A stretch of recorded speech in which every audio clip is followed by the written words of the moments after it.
Listen to me. We got Dodge City by the tail. You people are worse than trees. We've got your pussycat hides nailed to the wall. You say you're running for Marshal Earp? He's 50 miles away from here by now. But don't worry about that. We'll send him a message. We'll tell him we've got his town. Let him come and try and take it back. The western frontier town of 1876 could take tornadoes, blizzards, and even Indian raids in stride. But there was one catastrophe which the bravest townsmen feared.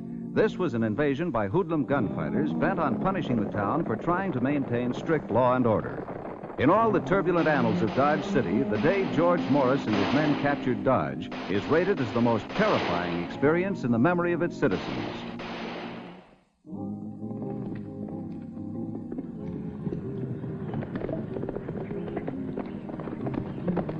Hold it! Curly Brocious, George. I know, but you didn't stop 100 feet from the fire. You know the rules. Come on in. You wanted some news in a big rush, George. Not that big a rush, Curly. Well, give me it. I sent the telegram to Earp. He should be leaving Dodge right about now. Where's Bassett and Tillman? They're chasing horse thieves into Kingman County. You dead sure? I saw them on the North Trace, 40 miles from Dodge. Good. Earp, Bassett, and Tillman were the only ones I was worried about. They're the Johnny Laws of the fast guns. That only leaves a handful of deputies for us to take care of. But remember, we follow the plan exact. What is the plan, Curly?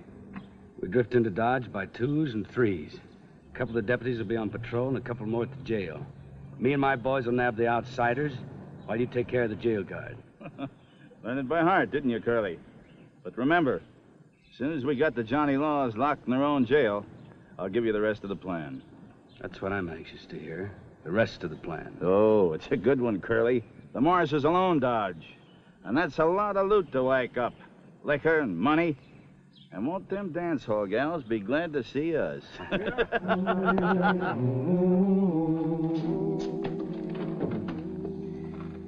you put my saddlebags on the horse? Yes, sir. You're gonna take the butt line, huh? That's right. Might have to do a little long-distance shooting.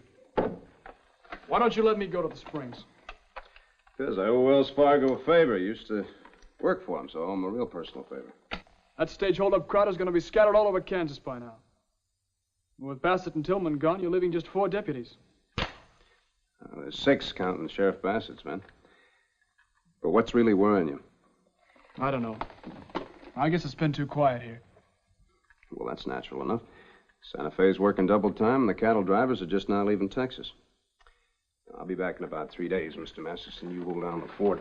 Yes, sir. Good luck, Wyatt. Argument didn't work, huh? No. Wells Fargo telegraphed him to trail those stage robbers as a personal favor. You know why? He likes Indians and buffalo hunters and Wells Fargo And us. Shake out of it, Bat. Those prisoners ain't been fed breakfast yet.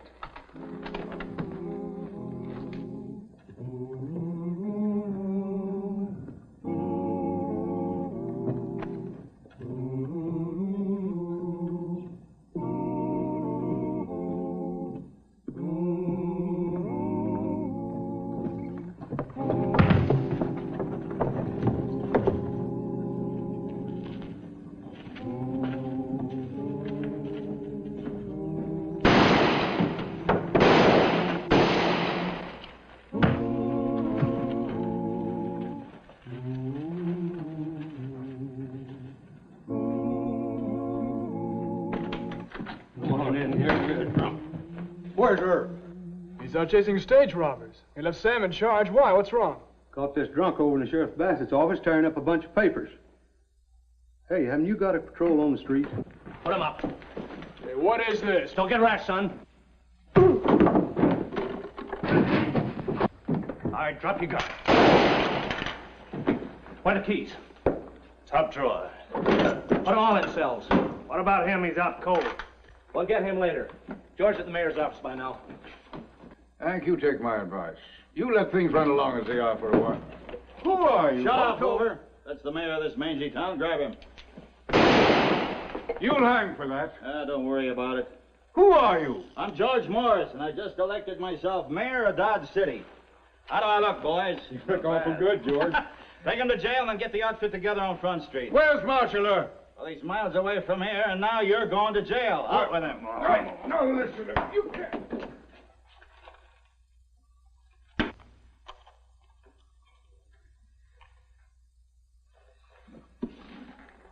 Pick up that boy deputy and throw him in with the rest of them.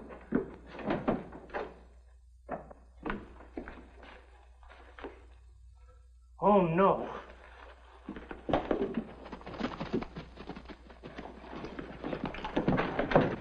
Get off that horse!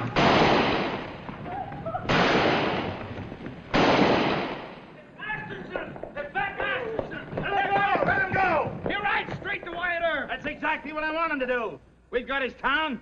I'll let him try and take it back. Mr. Beeson, Masterson's gone after Earp. He got clean away. All right, so he got away. Is this whole town going to stand around and do nothing? Morris and his boys will calm down after a while. Look, there's a shotgun. You go fight him. But everybody should fight him. We can't expect Earp to come back here and run the Morse gang out all by himself. They're brave, Curly. They're gonna fight us. All of them together ain't got sand enough to fill an hourglass. You own this place? He used to own it, Curly. We want all the cash you got and all your liquor. Well, now, that's a joke, isn't it, Mr. Morris? I don't joke. All right, set him up.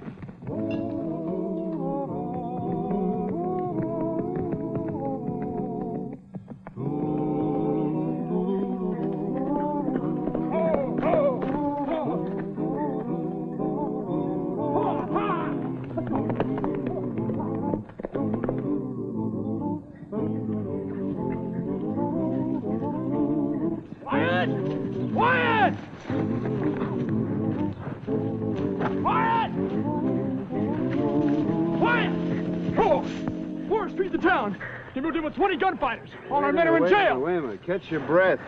We'll let your horse graze for a while. Go over here and sit in the shade. You sure Masterson got away? Yeah, he admits it. He says Morris wants back to get to Wyatt.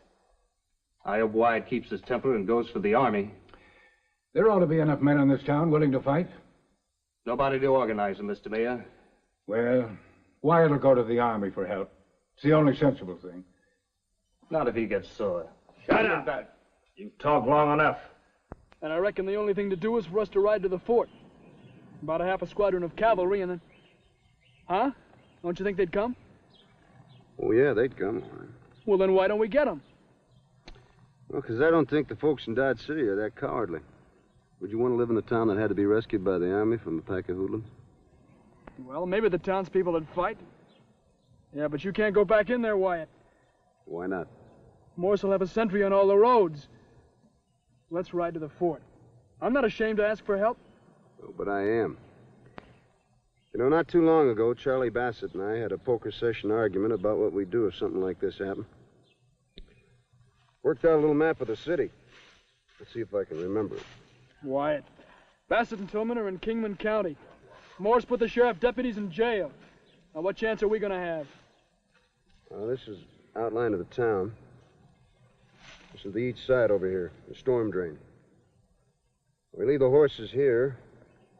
It'll be dark by the time we sneak into town. We'll hold up until first light. Go against 20 men in broad daylight? Well, night shooting's no good. You hit too many innocent bystanders.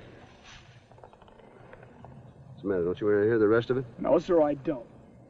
We're bound straight for Boot Hill Cemetery, and you want to draw me a map. Come on, let's rock.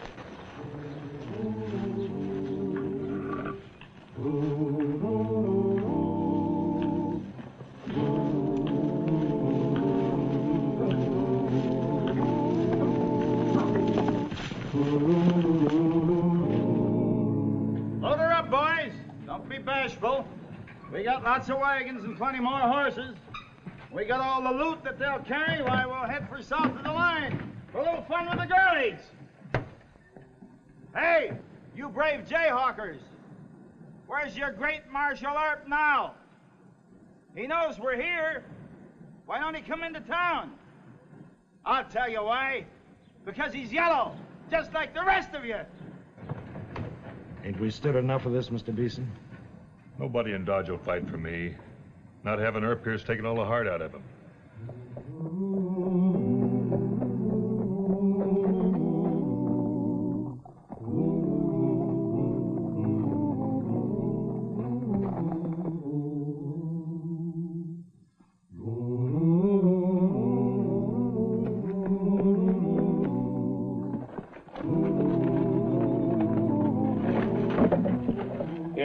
Shotgun shells in your pocket.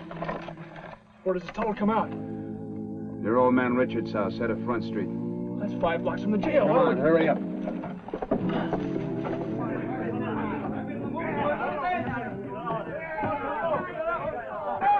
Stay out of my dance hall. I know all about you Morris men, and you wouldn't be doing this if Marshal Earp were here. Now stay out.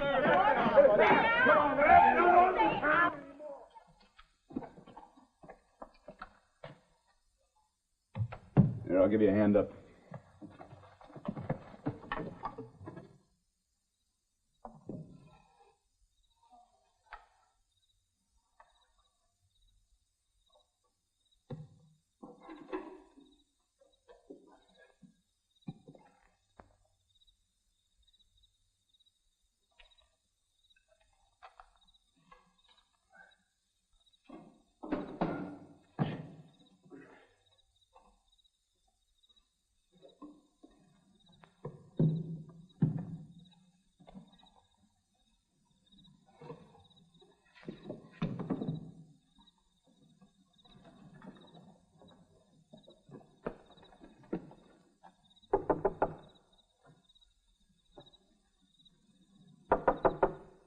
Guess they cleared out, huh?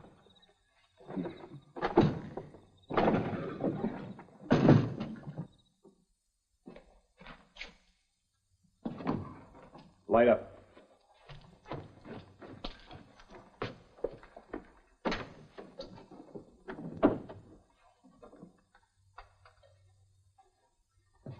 Sure, old man Richards wouldn't mind you using his clothes. He's just about your size. What's the idea? It'll be light in a couple of hours. These clothes on, you might have a chance to sneak down to Chalk Beeson's saloon. He's our best bet to organize some help. Right. Meanwhile, we can be memorizing their moves in case this doesn't work.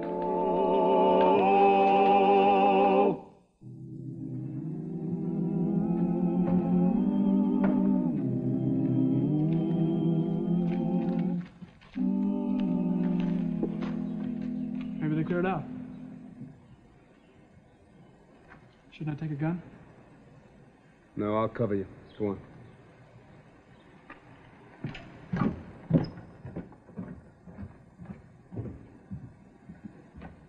Hold it, fella. Who are you? I just got into town. You wouldn't know me. You law officers? Take off your hat. I said take off your hat. Pat Masterson, where's Wyatt Earp? I don't know.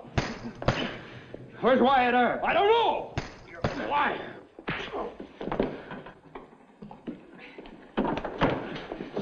Hold it. Hit him. With your fist. No.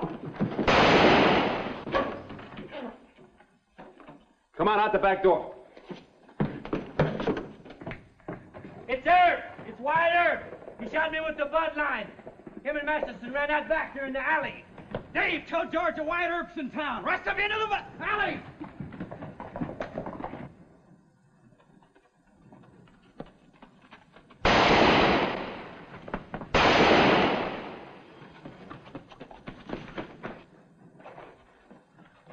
Open that!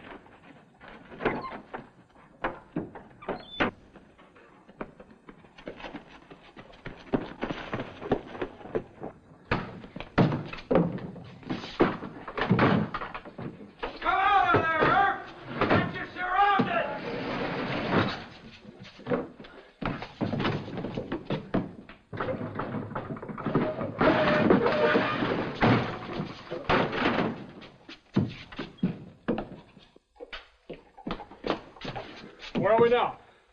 Basement of Jameson Hotel. We go through here, climb up to the roof of Beck's drugstore. Wyatt, that's no place to make a fight. Come on. right, boys, come on. There. Come on, boys, hurry it up. Come on, the sooner we get that loot loaded, the quicker we can get south of the line. Remember them dance halls and them girlies, they're waiting for you. Let's go.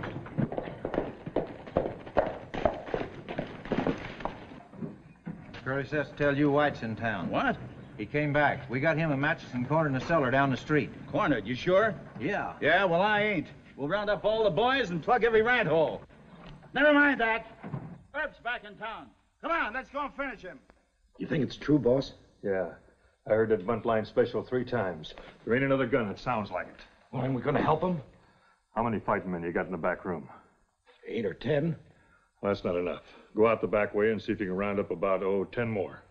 But, boss, if we could bushwhack them from the doors and the windows... No, they shoot too good. Go on, 7 or 8 more at least. Okay, boss.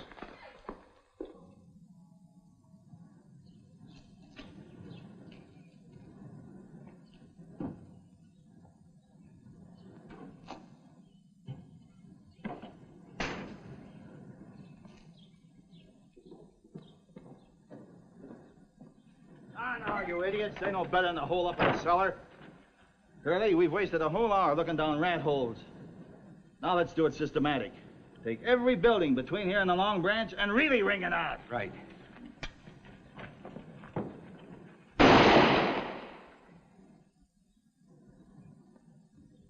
Why don't we try to make it down the back way to the alley? The alley's full of them by now. Why do we come up here? Because it's the end of the line, Mr. Masterson. 2 men can't take a town. We make our fight here? No. We wait for help.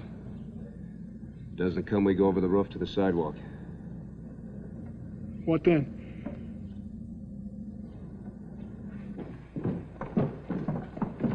Pull that wagon in here for a barricade.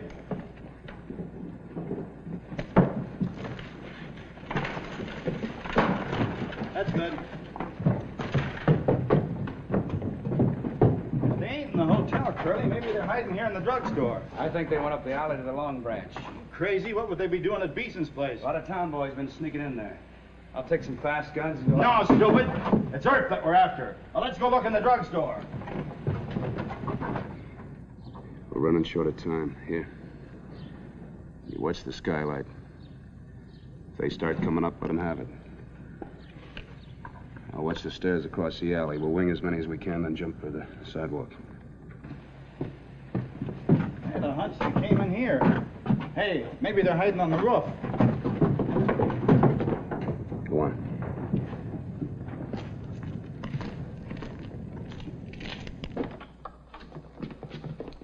This is all I can find, boss. Well, that's better, but still not enough. We'll wait and see how much fighting Herb does. There's a ladder over here. I better cover it. Jim, Charlie, up the stairs over to the bootmaker's shop. You two, come on. Up to the skylight. All right, Herb. If you're up there, I'll give you a chance to surrender. All right, boys, take them. Here they come.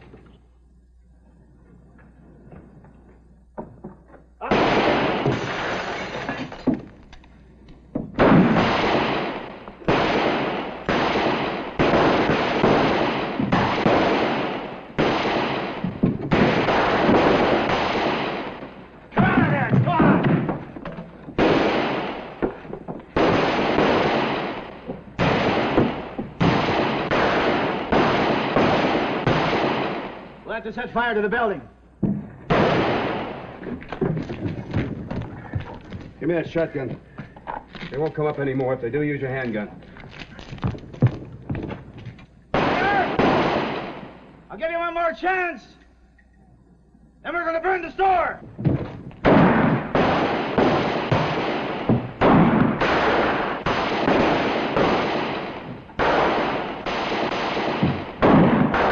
Hold it. Get some torches, boys. We'll burn them out.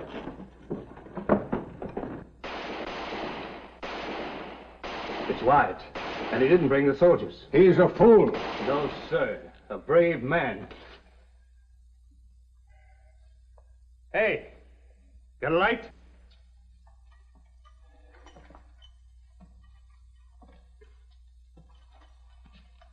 Sure.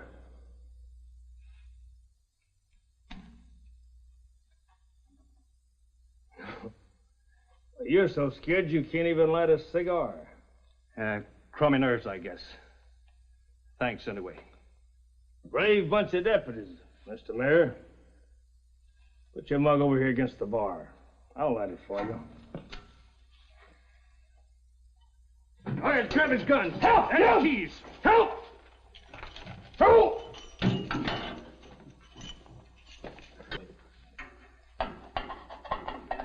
Help! Help! Help! Get over here. Get back. No use, Sam. He can kill all of us. Yeah. Drop that pea shooter. Now get back inside, all of you. Come on. Bring me some more shells. Reload the butt line.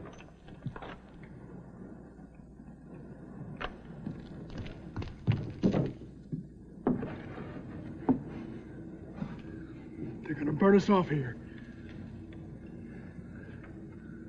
It's a side ladder, a few doors down. We'll take that to the street and try to stampede those horses over there. Hey, Earp.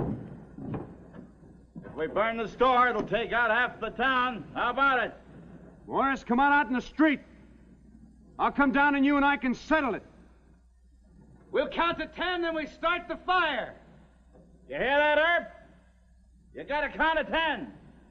Start counting now. Let's stay on our feet, huh? All right, boys, light them.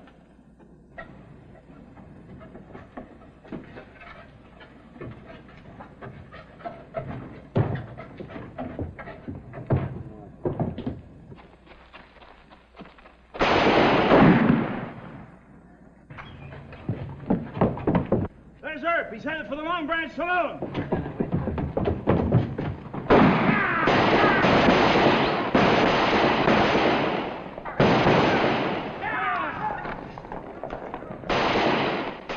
Here he comes. What are you men waiting for? Well, nothing, Wyatt. Just trying to get more men together. Morris has been whittled down. There'll be an even fight. Well, what are you waiting for? You want him to bring you out of house and home? Of course not. We'll fight. Well, then get at it.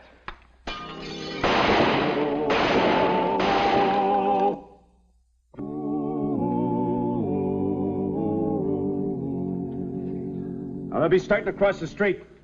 You men aim low and cut him down. I'm going after Morris. I want to hug him. Fine. Throw Earp out of here. You hear me, Beeson? If you don't, we'll come in there and get you, too.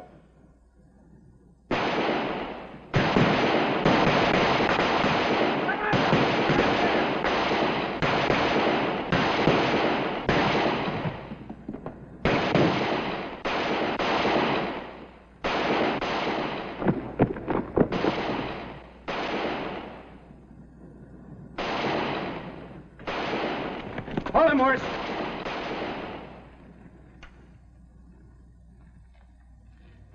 All right, go for your guns. There's 2 of you. There used to be 20 of you. Which leg do you want? The left one. I'll take the right one. We're waiting, Mr. Morris.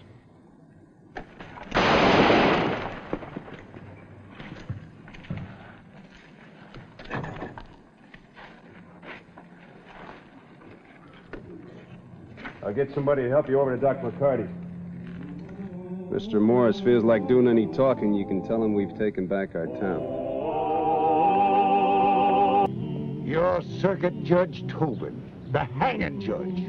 You've been mighty fond of making tough speeches to the poor devils who have to swing because you say so. But now the rope's going around your own neck, Judge Tobin. You've been tried and convicted of horse stealing. Well, we're going to give you time to say your prayers, and may the Lord have mercy on your soul. Don't waste time looking for Wyatt Earp. He wouldn't lift a finger to save you. Put the rope on. Most of the judges with whom Marshal Earp had to deal were honest, strong, and fair-minded men. But when Judge Tobin was assigned to ride a circuit which included Dodge City, Wyatt came up against a strange character. Tobin had set out to make a reputation for himself as a hanging judge. Men called him Rope Tobin and compared him with the notorious Judge Parker, who hanged 88 men in Oklahoma Territory. But in the case of Judge Tobin... The defendant will face the court.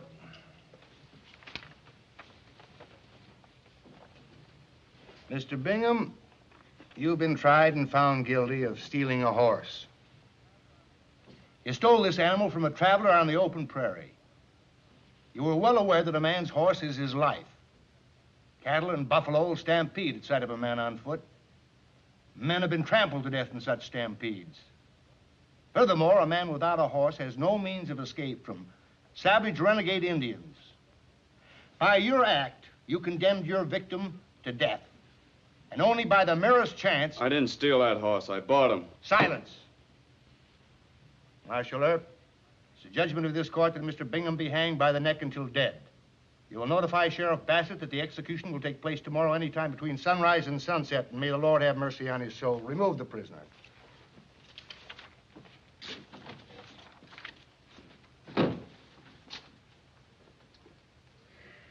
Something on your mind, Mr. Earp? Yes, sir, there is. Well, out with it. Well, since you asked me, Your Honor, I think that Mr. Bingham might be telling the truth. What makes you think so? Well, I know he was riding the horse when we arrested him, and he didn't have a bill of sale, and we couldn't find the man that he said sold the horse to him, but... Well, it seems to me He had a fair trial, Mr. Earp. Had he been caught on the trail riding a stolen horse, he'd have been hanged from the nearest tree. Do you believe in lynch law, Mr. Earp? No, sir, I don't. I hate it. Well, so do I. And the only way to put down lynch law on this frontier is for legally constituted courts to do their duty. We must teach men to respect legal justice. Do you have any further comments, Marshal? Yes, Judge Tobin, with your permission, I have. But it involves criticism of this court. Maybe I better keep my mouth shut. Speak up. Speak up. Well, sir, with all respect, I don't believe in hanging a man on circumstantial evidence as in this case. You say you want the law respected. Well, that's what I want, too. But do you believe hanging a man on circumstantial evidence is the way to go about it? I disagree with your thinking. Well, you're the judge. Careful now. Well, anyway, it's not my jurisdiction. Crime was committed in Ford County, so it's up to Sheriff Bassett. You do know a little about the law. Just enough to serve you fair notice, Judge. I don't believe in hanging for any other reason than first-degree murder. And only then on most conclusive evidence. Fair notice? Of what? Dodge City isn't Ford County, and I'm not Sheriff Bassett. Good day, Your Honor.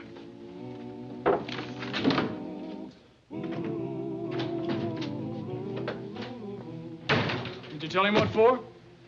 As much as I dared. No sense in getting fined for contempt of court. What's wrong with that man, Wyatt? He's never seen a hanging, that's what's wrong with him. Any kind of circumstantial evidence satisfies him. No, he's a real hanging judge for sure.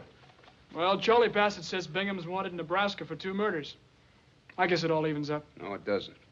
Judge should send him back to Nebraska for trial. Oh, now, Wyatt. Look, how would you like a friend of yours hanged on doubtful evidence? Well, now, I can't think of any of my friends who were apt to get hanged. There's nothing funny about this, you know.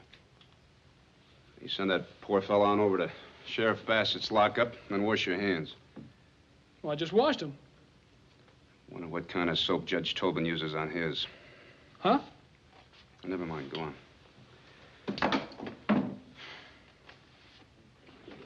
Queen a winner.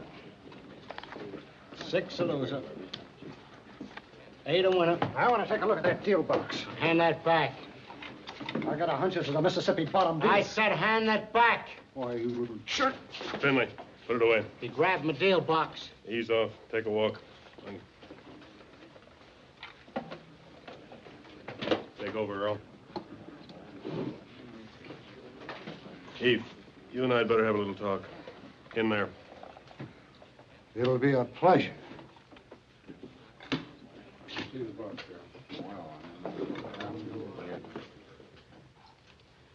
Well, what's your complaint? The card game's crooked. It's been crooked ever since Chalk Beeson left for KC. And I'm going to prove it to Chalk when he gets back with this. Well, let me see. Perhaps Finley has. Not him, you. Chalk left you here to run things. And Finley will deal them straight or crooked, just as you say. How much did you lose? 1,000? You never had that much. 1,000. It'll cost you a lot more if I tell Beeson. He'll make your pony up 5 times that. And put a yellow tag on you besides. All right, but I can't get it for you right now. When? Tonight. The cashier's changed shift at 8 o'clock. Now, you slip in the back way. I'll give you the money. You give me the box. Of course, Pete. When I get the money, you'll get this.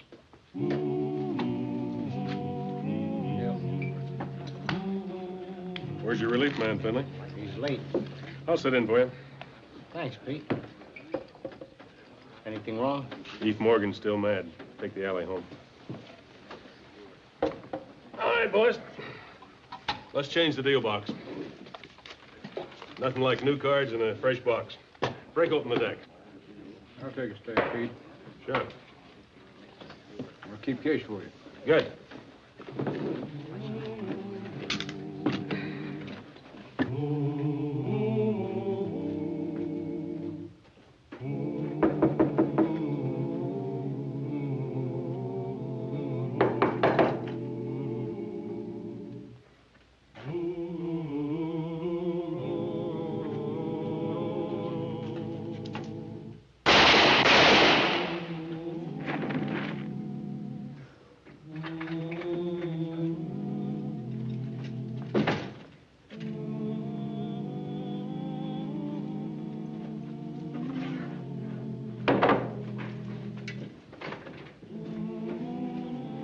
It's Eve Morgan. I think he's dead.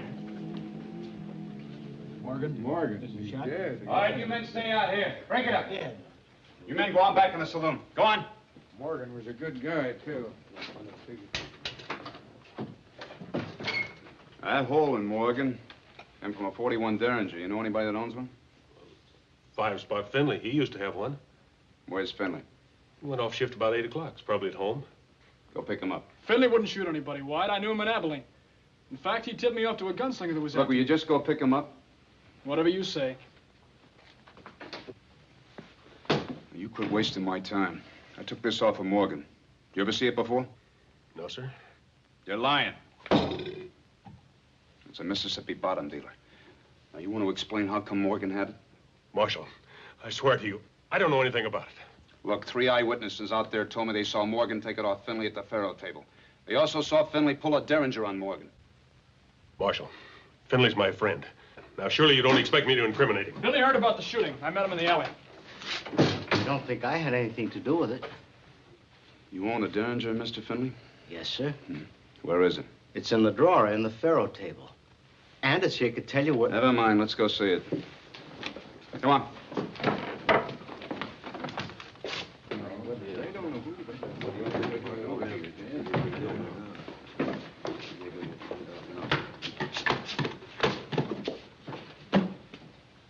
It's gone, Mr. Earp. Somebody stole it.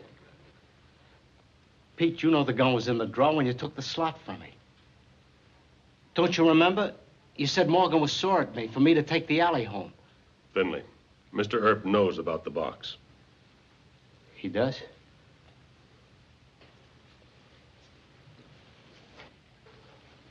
I cheated Morgan, but I didn't kill him. You know me, Bat. I wouldn't kill anybody. I told as much to Marshal Earp. You threatened Morgan with a gun, didn't you? Yes, sir, but only to keep him from beating me up. Anders took the Derringer and put it in the drawer. Then Jake grabbed me and hustled me out. Ain't that right? Finley, you're talking too much. You need a lawyer. Lawyer? Mr. Finley, I'm arresting you on suspicion of murder. Wyatt. So Rob Tobin can do the now same you're thing? the one that's talking too much, Mr. Masterson. Take him to jail. Come on.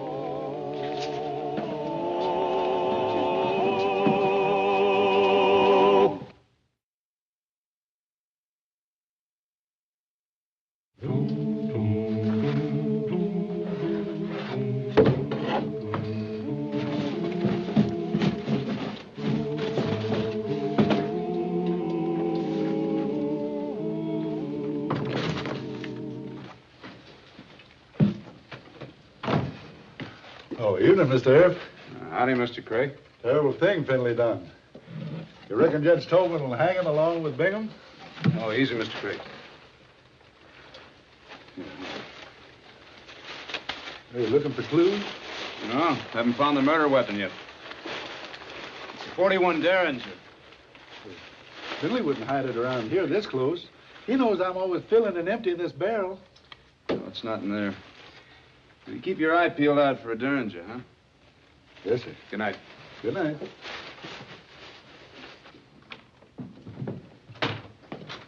Mr. Earp.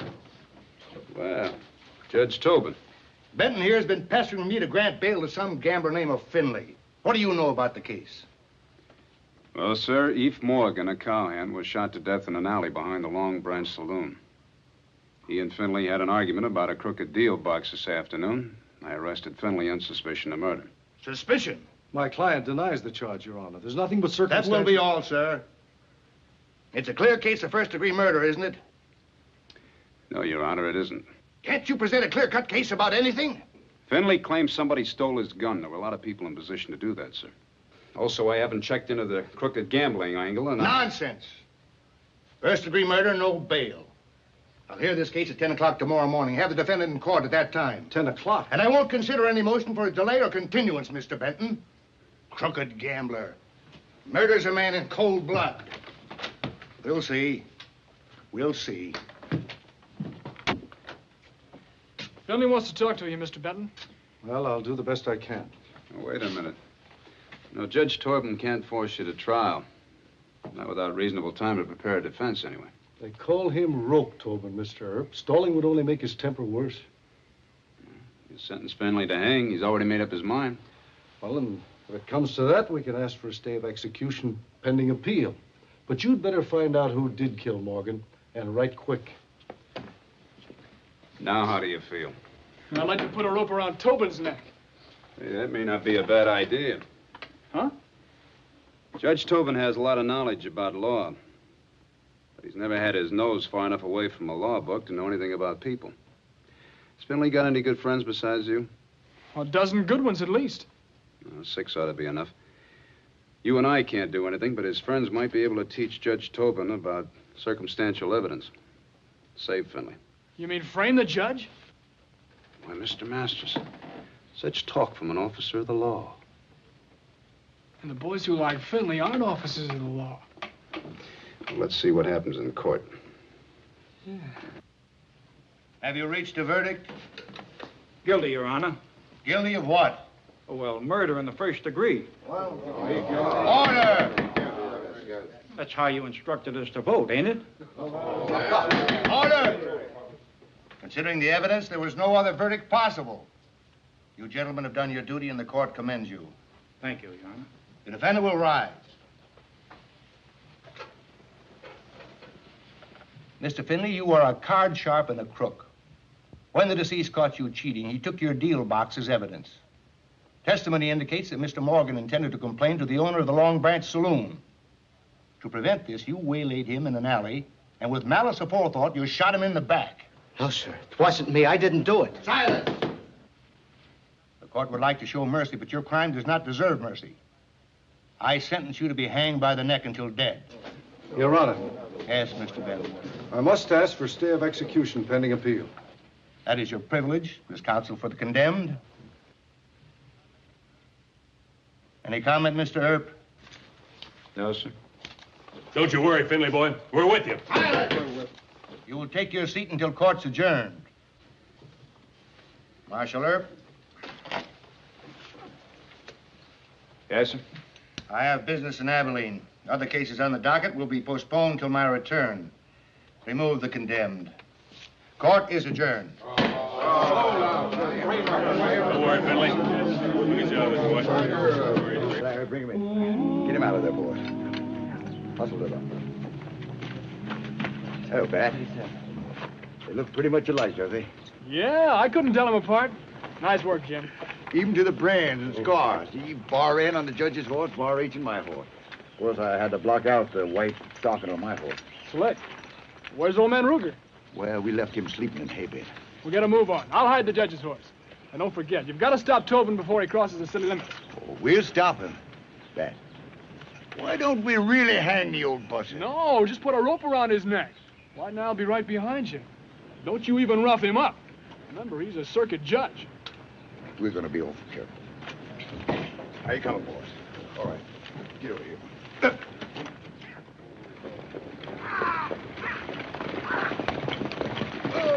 Not so fast, stranger. No. Not so fast, stranger. That's my horse you're making off with. Are you men drunk, or is this some kind of a practical joke? It ain't funny. We hang horse thieves. Light down. Nonsense.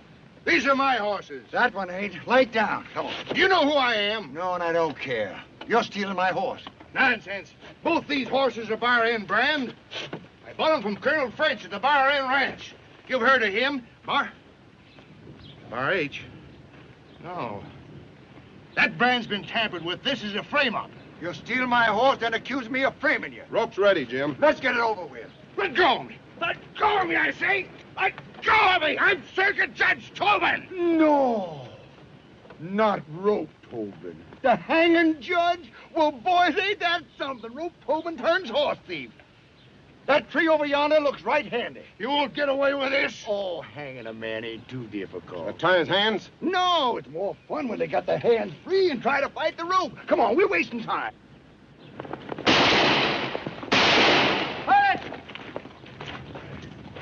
What goes on here? Caught a horse thief, Marshal. Well, that's Judge Tobin. He wouldn't steal a horse. He did, though. That left-hand bay, my horse. Got my Bar H brand. This is a frame-up. Maybe the livery stable man gave me the wrong horse by mistake. Go check the brand. We don't hang horse thieves without some show of a trial. What about Finley and Bingham? They had a trial. Left one's Bar H, the other's Bar N. Well, I'm sorry, Judge, but I can't help myself. You're under arrest. Charge of horse stealing. Take that rope off him. Climb in your buggy and we'll head back to town. Go on. Ghastly mistake.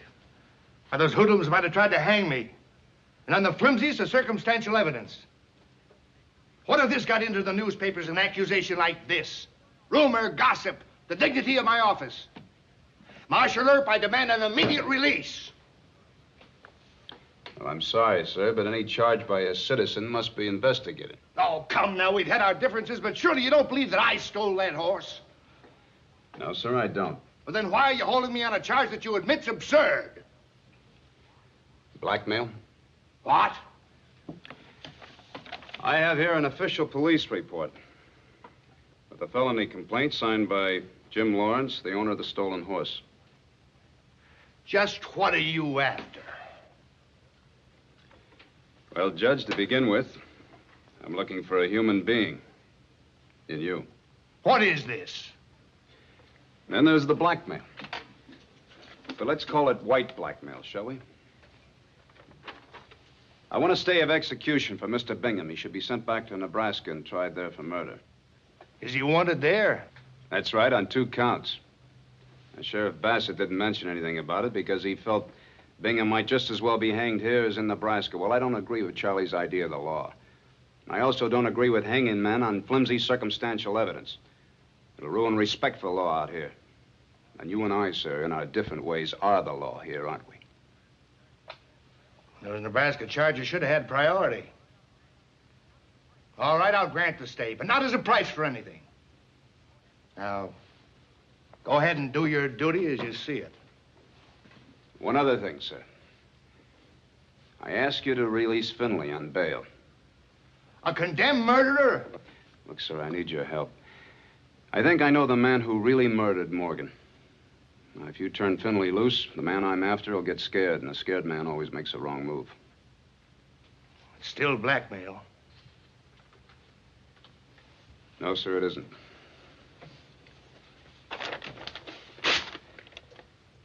I've changed my mind. There won't be any police report, and I'll ask Jim Lawrence to withdraw his complaint. What would make a stubborn, opinionated man like yourself change his mind? My father's a judge back in Illinois.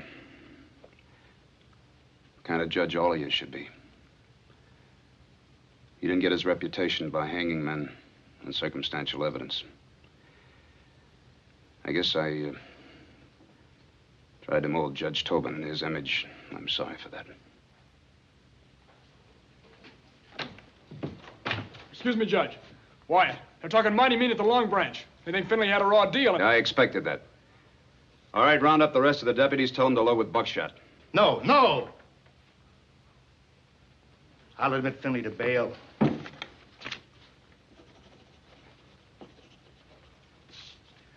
Turn him loose. Thank you, sir. But if you've got another suspect, you better get him quick. I can always change my mind.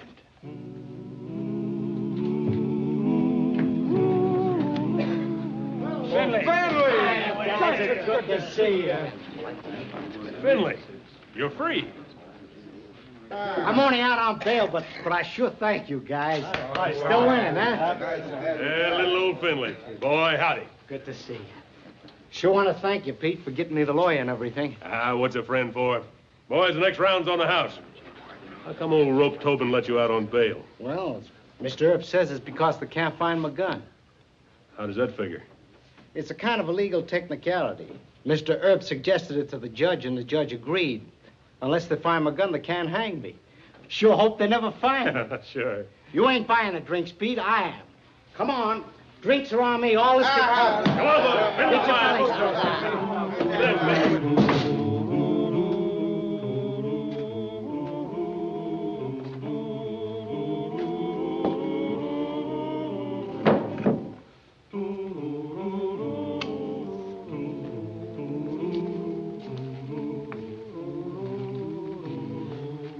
Howdy, Marshal. Bat. Howdy, Mr. Anders. We're still looking for that Derringer. Yeah, Finley was telling me about that. Marshal, why does old Judge Tobin want to hang little old Finley? Why, Morgan never was no good. Neither are you.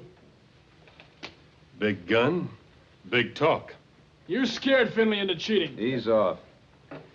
You move aside. I'd like to take a look in there. Why, there's nothing in there except a lot of trash. What are you so nervous about? Nothing, Marshal. Nothing at all.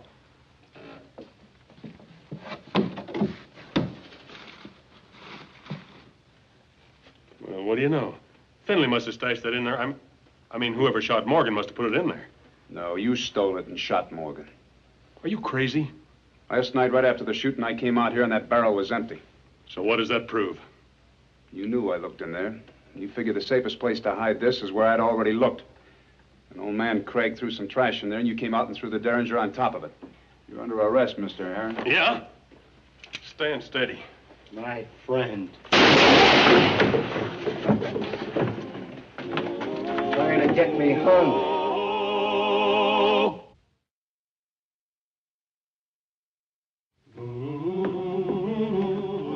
Have I stolen any more horses? No, sir. I found your horse hidden in the livery stable. You solve a murder case with a dying man's confession, you even find my horse. That's sheer genius, Marshal Earp. Your Honor, what is the penalty for framing a circuit judge on a horse theft charge? Well, I wouldn't hang the man who did it, but you can warn him any more shenanigans, he'll draw a mighty stiff prison sentence. Well, I'll tell him that when I see him. Giddy up!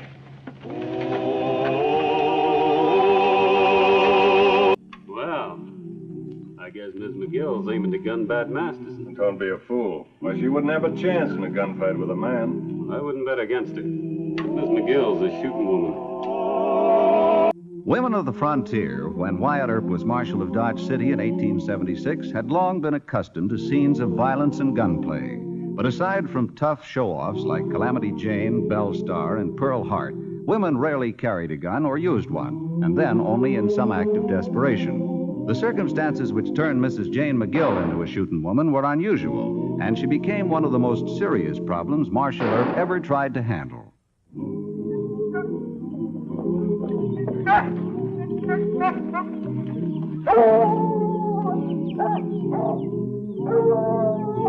It's locked. Let's cut the wire. Here, take this axe.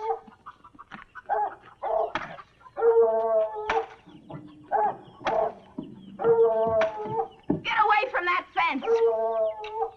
take it easy, Ma. We got cattle on the drive, need water. You've locked the gate. I promised feed and water for Mr. Hap Dorset. He'll be driving his own cattle in soon. I gave him my word. First come, first serve. You ain't cutting my fence. Now back off now. Why, you old No, bat. no. Shooting a woman? Tobe will have wired up, throw her in jail. All right, let's go.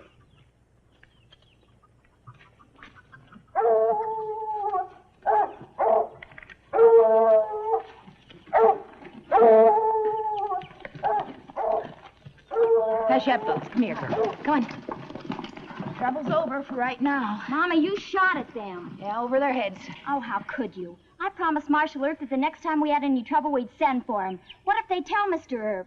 I could have driven into town. By then, they'd have busted down the fence. And speaking of promises, I gave Hap Dorset my word. Oh, him. You like the boy, don't you? I've said it 50 times. I'm not marrying to live on a ranch. I've seen all the cows and cowhens I can take. You think you'd rather have Bat Masterson? No, we're just friends. Bat has lots of girls, town girls. And a roving eye. You seem to forget that I'm quite grown up. In fact, tomorrow I'll be 21. 21? Well, that's right, Effie. You'll be of legal and voting age if they let a woman vote. Well, it all kind of comes to a head, your birthday and Hap riding in. Now, Mama, I haven't promised Hap anything. So happens that Bat's gonna take me. Well, I better hitch up that rig and get into town before the stores close and the bank. Bank? Our credit's run out at the stores and we haven't a dime in the bank. Tomorrow's the day, honey. You'll be 21. And I made a promise on it.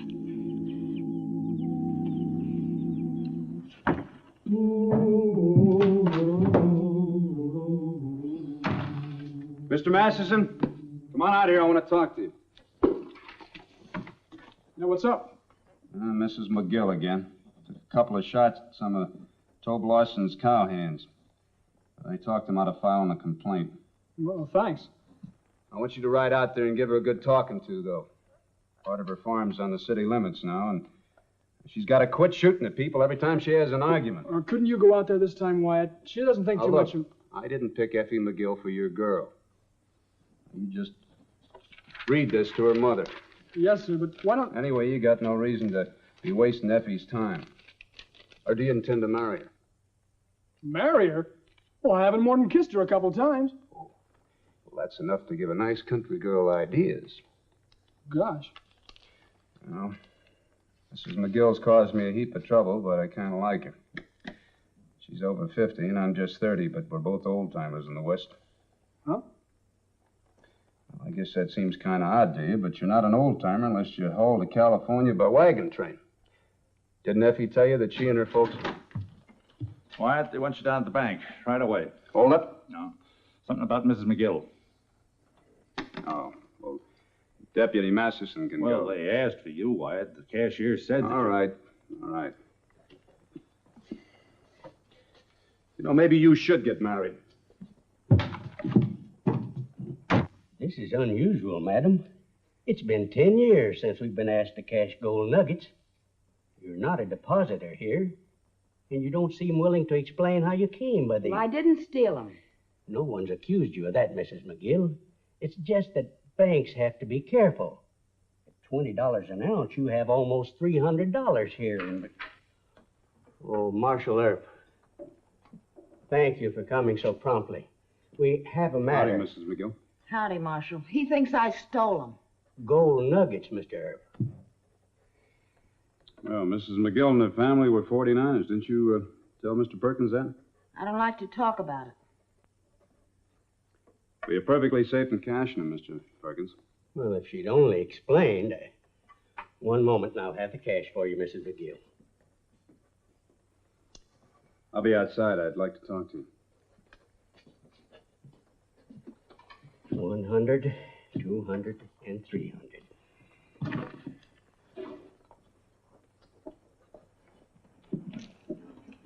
Thank you kindly. All that bother over a few piddling nuggets. Well, that's going to start a lot of talk. Ain't none of these town folks ever seen gold before? Well, gold coins, but not any dust or nuggets. Oh, by the way, Tobe Lawson said that you Took a couple of shots at some of his boys. One shot. I aimed high. I told them I promised to save water and feed for Hap Dorset, but they started to tear down my fence. Well, Mrs. McGill, I think that if you... But didn't you tell me you hauled to California when you was 16? Yes, I'm on a wagon train. Yeah, well, us wagon trainers always took our own part. Well, we had to then. You know, I can remember when my dad named me as the hunter, the whole party. I just about wore myself to a frazzle, stalking after all those buffalo and antelope. One day I put on a big rebellion. Yes, sir. I told my old man they just have to eat wild turkey and prairie chicken and quail. Those people got so sick of eating it, they started calling me Cluck Cluck. And that shamed me back into hunting buffalo again. Yeah, and if you'd have found one of those bullwhackers that trying to steal meat, wouldn't you have taken a shot at him? Well, in those times, yes, sir. Yeah. Well, but you see, the law today says that people can't go around shooting other people just for trespassing unless you know for sure they aim to commit a felony. See, Mrs. McGill, times just aren't the same anymore. And I'm sure that Mr. Lawson would have been willing to pay for the food and the water and for the busted fence. Look, if anything like this happens again, you just have Effie come in to see me, huh? All right. Depending there's time. But there ain't always been time, Mr. Earp. Long before you came to Dodge, I had to stand off hoodlums with a gun. Yes, ma'am, I know that. Yeah, well, Effie will be hitting her 21st birthday tomorrow, and I aim to see Hap Dorset driving in with his first herd of steers. Well, like I told Effie, it's all coming to a head, and my work's almost finished. Is the mother's job ever finished? Handling the gold will be. The gold? You got more of it? Oh, yeah. Well, now, you better bring it in here and put it in that bank. It's safe, Mr. Earp. But I do thank you kindly. Oh, scandal travels without a wire, swift and hot as a prairie fire, gossiping, gossiping, gossiping all over town. The busybody's tongue is mightier than the sword, swift and eager to spread the word, gossiping, gossiping, gossiping all over town. Maybe it's just a lot of talk, Si. Yeah. Maybe it ain't. We better wait for the boss. Why cut the whole outfit in on it? Just the old woman and her kid to handle. Ain't we men enough to do that?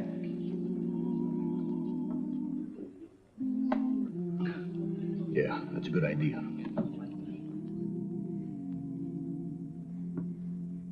Oh, they're beautiful. Just scrumptious, Mama. Did you, buy them on credit? No. But what with, then? Never mind, they're paid for. Now, you try your dresses on. I gotta fix that fence. Marshal Earp was here. What do you want? He thinks you've got some gold hidden on the place. And if that's true, he thinks you should put it in the bank. I'm waiting for Hap Dorset. Hap? What's he got to do with your money? More than Wyatt Earp or Bat Masterson have. Now, Mama, you wouldn't be so foolish as to try to bribe Hap into marrying me. I told you, I'm not going to marry a cattleman. We've had nothing all these years but 50 scraggy acres and this tumble-down old house. Smelly cowhands and bawling steers and drunken hoodlums you had to threaten with a gun. It's been hard for you. I know that. And worse for you. Why did you hide the gold? Why didn't you sell this place and move us into town? The gold has blood on it. Oh, you mean that Papa and John... Wasn't their fault. I was the one who wanted to travel west. And then when we'd made our pile and started back, I got a fence that needs mending. Tell me the rest of it. I want to understand. When the posse had saved you and me, and when I was well enough, I went back to that ambush. I couldn't even find the graves.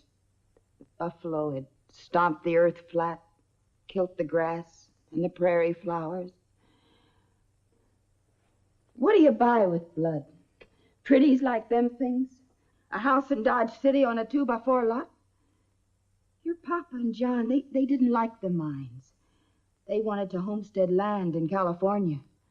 Gold, that was my doing. Oh! What have you been guarding all these years? The dirt, the water in the well, the pond, the trees, the sky? And a fool of an old woman. And a girl who won't learn from her mama's foolishness.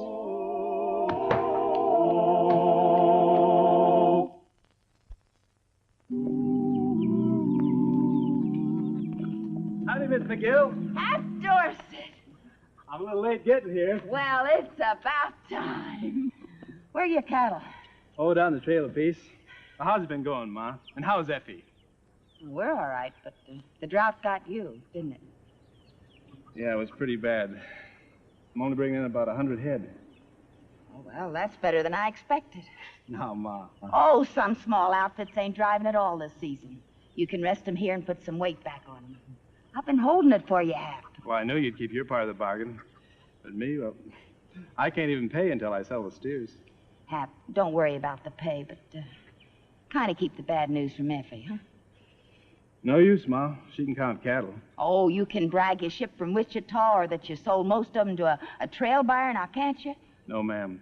I never did have any luck lying to women. She'd find me out as quick as you did. Take a look yonder.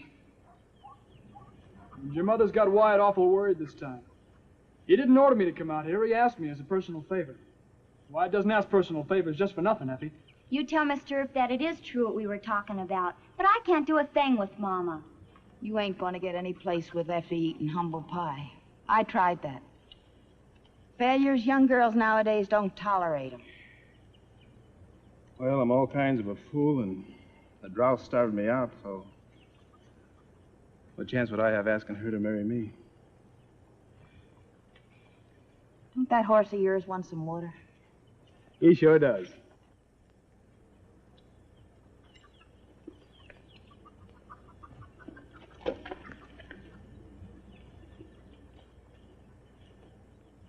Water, Patches. Water. Sure is thirsty.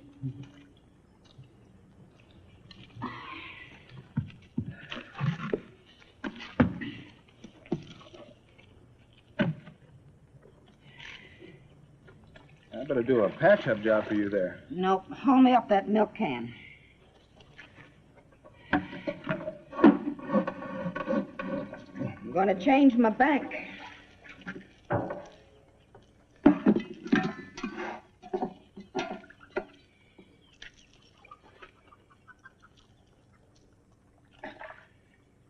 That ain't real gold. Yes, sir. Well, thunderation, Ma, you shouldn't keep it there. Is that all that interests you? You should put it in a Wells Fargo bank or someplace. Hap, I want to lend you some of that right now. Oh, no. Look, you can buy some more cattle, build a ranch house. It would all belong to you and Effie. I don't want none of it. Thanks, Ma. Thanks just the same. Hap, I know it looks like I'm trying to buy you for Effie, but that ain't the main point. Well, there sure must be another point.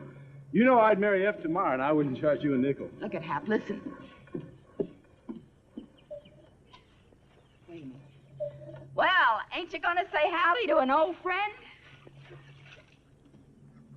My goodness, it is you, Hap Dorset. Yes'm. The sun was in my eyes and I couldn't make you out. Why, you look plumb tuckered, Hap. Aren't we going to invite him to supper, Ma? He's invited. Well, thanks, but I can't stay. Why not? Well, my cattle, Effie, I left them resting up the trail. But you have cowhands to look after them. One cowhand. We'll be driving in about midnight if you'll just give me a key to the gate, Ma. I've got an extra one here. Thanks. Maybe you'll invite me to breakfast. Why, of course. You sure get prettier every time I see you. And, Ma, you changed banks again. Well, bye. One cowhand. Must have made a big success. He tried.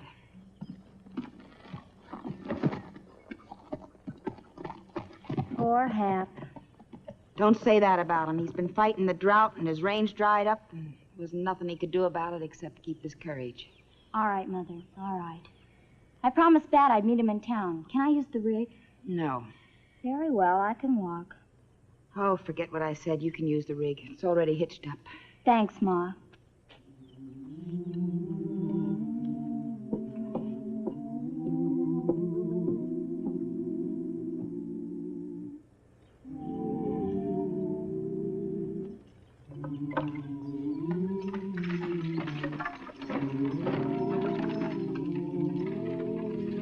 Well, the girl's out of the way. What are we going to do about the old lady?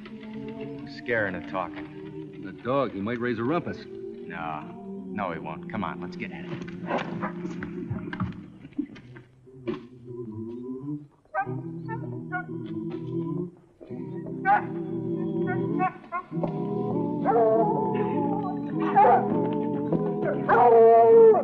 Hey, come here.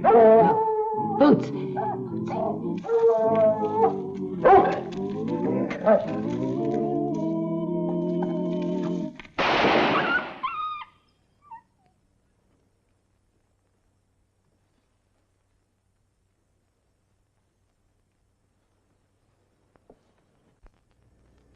You reckon she's still in the house?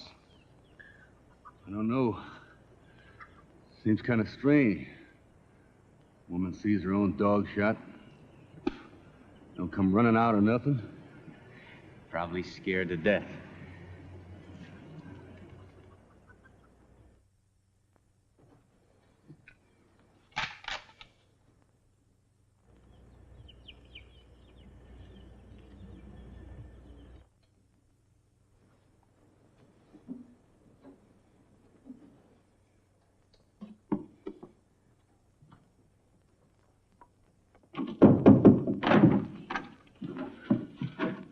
Maybe she ain't here. Let's look around.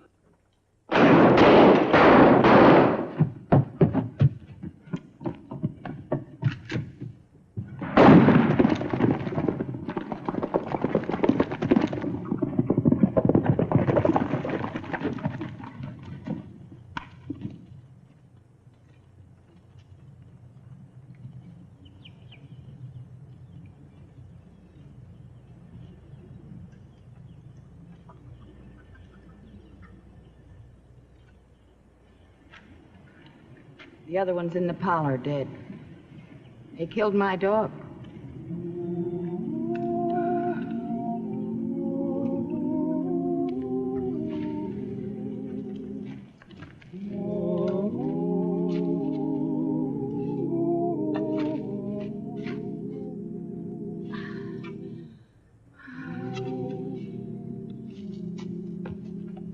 Here, let me do that.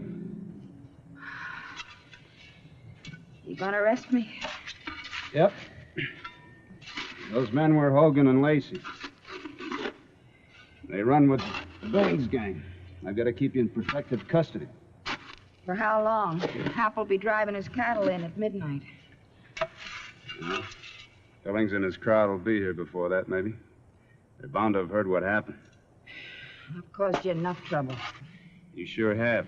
Well, why worry with protecting me? If the rest of the outlaws come, let them ransack the place and take what they can find. That isn't the law, Mrs. McGill.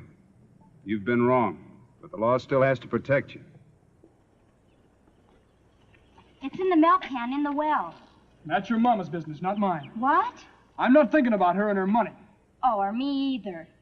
She wouldn't turn in that gold when Wyatt told her to. Then she up and shoots two of Bud Billings' hoodlums. When the rest of them come, we may have a big gunfight on our hands. And all because your dear mama never heard of banks to keep money in. Well, I thought you'd be willing to make allowances. Not when folks get Wyatt into a lot of needless trouble. Wyatt, always Wyatt. So he comes first? Well, that's my job. And the important thing is that, well, even though you started for the gold first, you always had the land in your head. Yeah. You know, I guess us wagon trainers are all alike. I've always wanted to have a cattle spread of my own. Wyatt, big cloud of dust on the road out of town. Looks like Billings is on his way. All right. Mrs. McGill, you and Effie go in the house. Stay strictly out of this. Get those horses in the corral.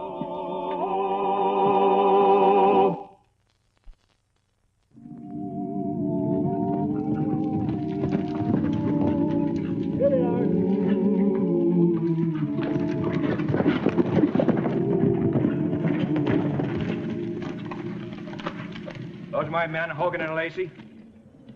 That's right. Told me back in town some crazy woman bushwhacked them. You heard wrong, Mr. Billings. They shot her dog and then broke into her house. That don't sound likely, Earp. Well, that's what happened. You climb down off that horse and I'll show you where Lacey died in the parlor. I'll show you where the dog's buried, too, if you like. Why would they do it?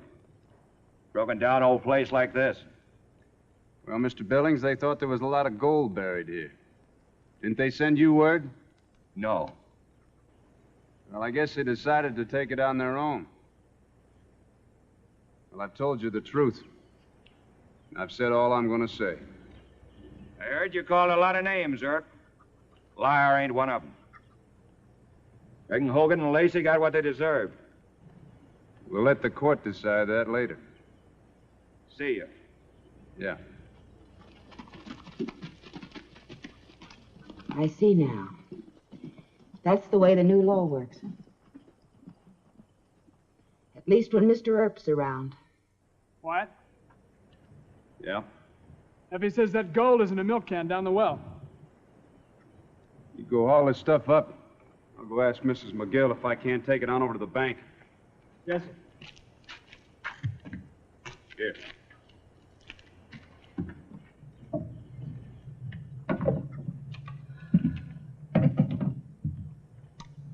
Mrs. McGill, I'd like your permission to take and put that gold in the bank. Mr. Masterson says he knows where it is. All right. Might as well take these along. Yeah, that's a good idea, too. Excuse me for a minute.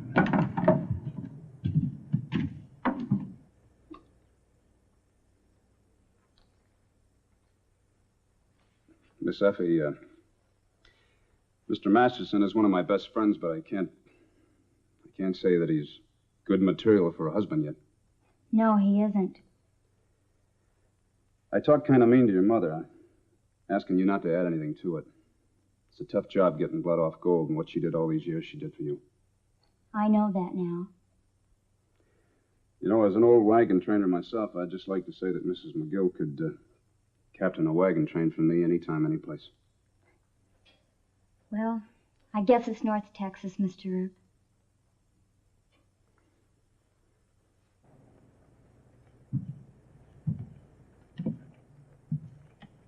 Saddle up.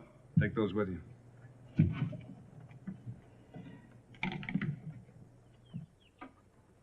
You know, Effie and Hap are going to need you. Effie, did she say... You sure? North Texas, that's what she said. But they're never going to make it without you. Oh, go on now. No, I mean it. North Texas is big country. It's a lot more your size than this little farm. When the northern winds start screaming and your grandchildren, they come down with the croup. You be there, Mrs. McGill. I thank you kindly, old timer.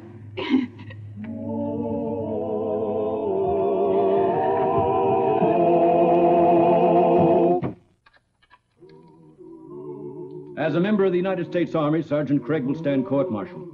I demand to be released in my custody as my prisoner. He murdered a civilian within the city limits of Dodge. The law says it's my duty to hold him. Well, then, Marshal, I'll take him by force. Wyatt Earp rode into Dodge City one bright May morning in 1876 and was chief marshal by noon. 1 month later, General Custer rode in proud defiance to his death on the Little Bighorn. That same year saw the close of a long and bloody campaign that drove the Plains Indian from the Dakotas, from his last hunting ground and his way of life. Battle-weary troops were moved east and south to regroup and recover. Among them were men whose memories were scarred by too much cruelty and killing. For these men, violence became their way of life.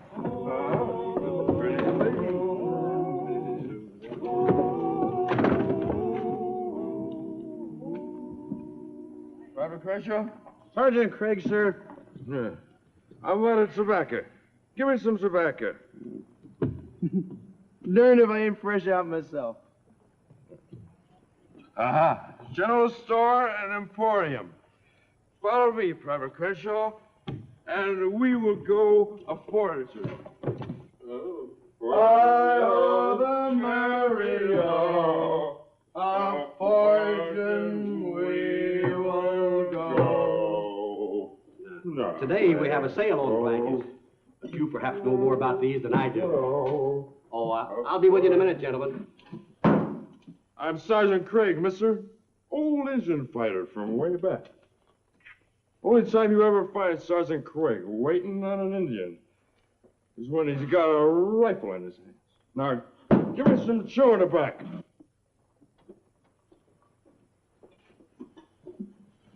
All I have is Union Twist. So, what's the difference? It's chew in the back, ain't it? Hey, Private Crenshaw? If Union Twist is good enough for the Union, it's good enough for a couple Union soldiers. Right, Sarge? Hooray!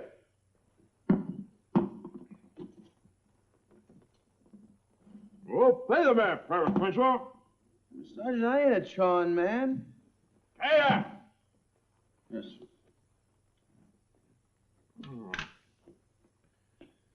All present and paid for Sergeant Craig, sir. Right. Come on, Sergeant. Directly. Appears to me he's a pretty good-looking squaw. For a squaw, pretty enough almost to kiss, ain't she?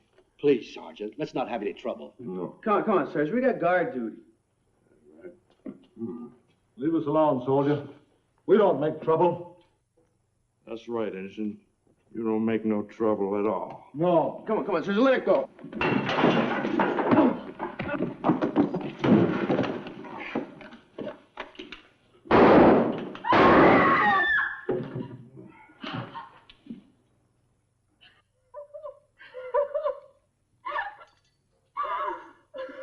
All right, a couple of you help the doc take him over to the coroner's office.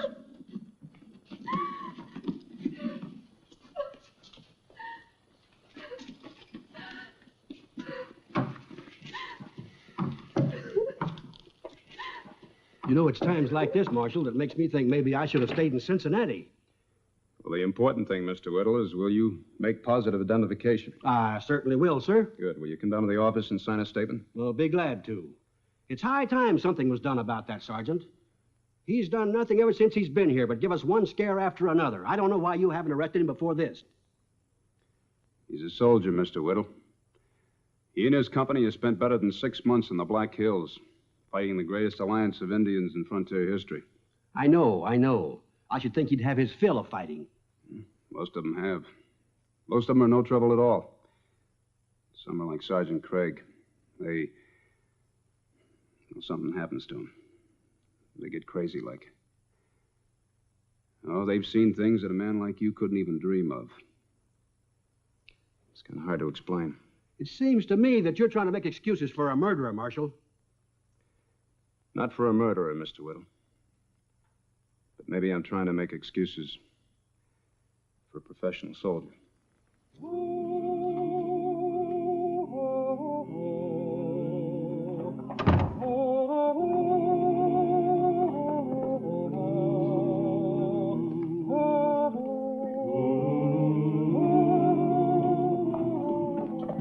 Coroner's making out the death certificate. How's his squaw? I sent for his relatives. She'll stay with him till they fetch him. You're on duty tonight, aren't you? Yeah. Good. I want to ride out to the fort and pick up a sergeant. On what charges? Murder. What else? What? You think we have a case?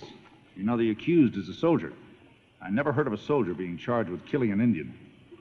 We got an eyewitness, Mr. Whittle. It says it was a plain case of murder. Anyway, it's not up to me to try the accused, but it is up to me to bring him in.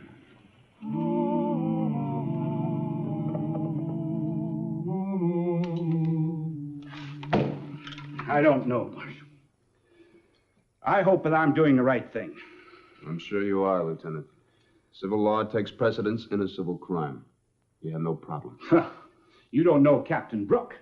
I'm afraid he'll hold a different view. Why should he? The law's the law, isn't it? But, Marshal, this is an Indian. Indians aren't citizens. And the law isn't too clear on this point. And a man like Captain Brooke, well, Look, Lieutenant, if you have any worries, forget it. I'll take full responsibility. Come in. You sent for me, sir? Sergeant Craig, this is Marshal Earp of Dodge City. He has a warrant for your arrest, claims you killed an Indian. Self-defense, Marshal. The redskin pulled a knife. According to the owner of the store where it happened, the Indian was trying to get away when you shot him in the back. Well, I've got a witness myself. Private Crenshaw was with me, Lieutenant. He'll have a different story. You'll get a chance to tell it, Sergeant. You'll get a fair trial. I'm to go on trial for gunning an Indian? What the U.S. government pays me to do? There's a difference, soldier. This Indian happened to be a Cherokee, third generation civilized. Cherokee, Comanche, Sioux, what's the difference? They're all the same. I don't intend to try your case, Sergeant. Just put you under arrest. I'll give the lieutenant your handgun and let's go. Give me the revolver, Craig. Are you going to let him get away with this, Lieutenant? I have no authority to prevent it. Now give me that revolver.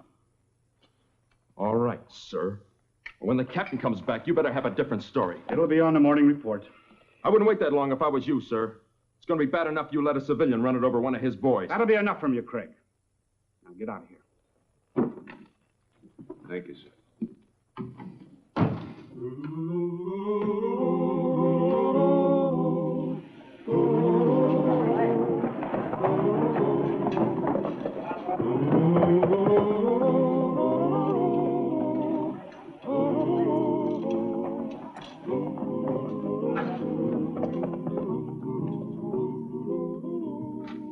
Who's in charge here?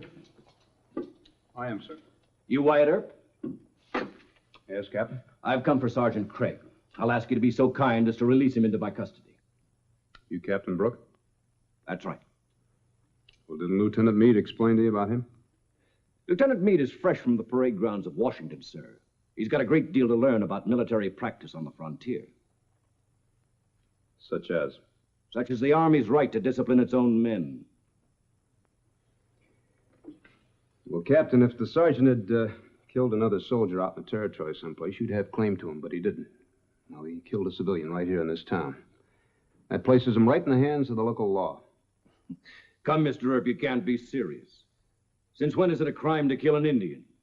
In self-defense. Well, I don't intend to debate the case with you, Captain. He's my prisoner by order of civil law. I'm going to keep him. Good day, sir.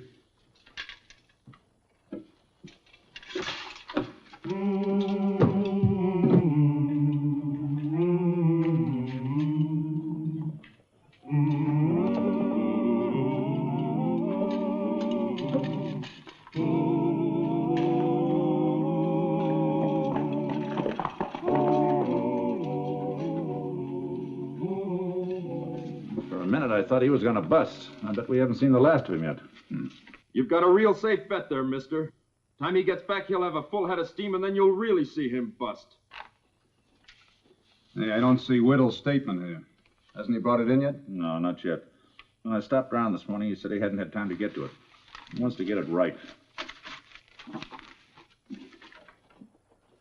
Meade! Lieutenant Meade!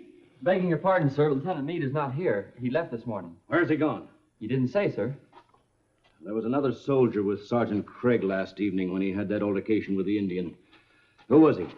I believe it was Private Crenshaw, sir. Tell him I want to see him. Yes, sir.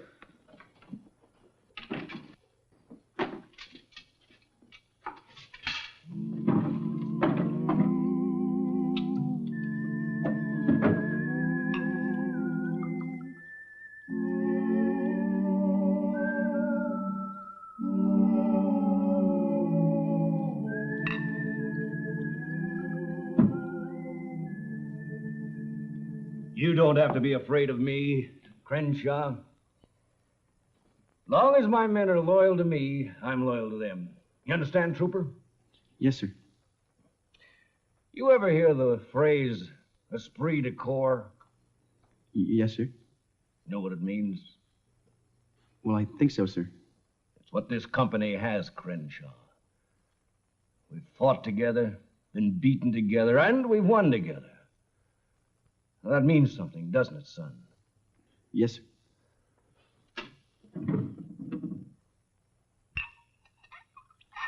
Have a drink. No, thanks, sir. Have a drink. Yes, sir. I think I will.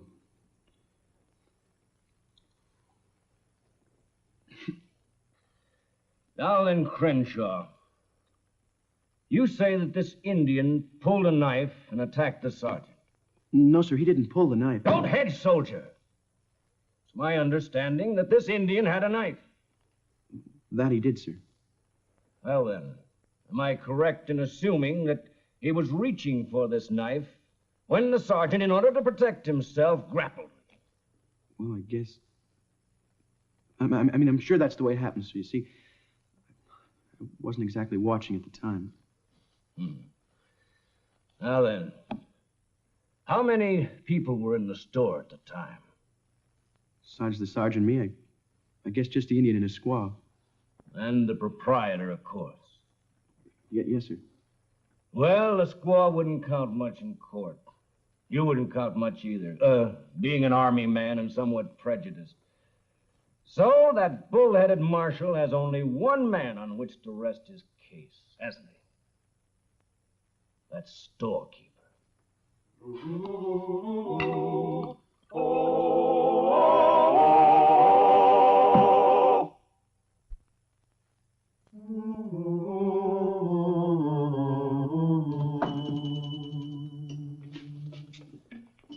Good afternoon, gentlemen. May I help you? You may, sir. You most definitely may.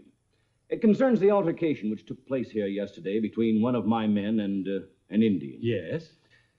Other than Private Crenshaw here, I understand you are the only witness, discounting the squaw, of course. That's quite true, Captain. As a matter of fact, I was just writing out a statement for the marshal. He asked me to set things down just as they happened. I'm afraid the marshal is leading you down the garden path, Mr. Whittle, when he asks you to take a stand against the brave fighting men of your country. Particularly when these fighting men are engaged in mortal combat with a savage enemy. With those self-same Indians, sir, whom you so obviously wish to give aid and comfort to. I dare say, sir, you have no concept of the enormity of this incident.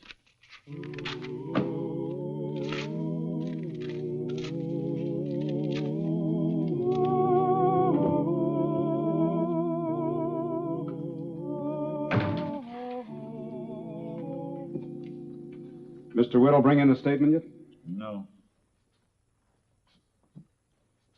Sergeant's on trial docket for 11 o'clock tomorrow morning. Yeah, I know. Harris is prosecuting. He's going to stop by here later this afternoon for depositions. Well, then Whittle better not wait to bring in that statement. He better come here in person. I better go tell him.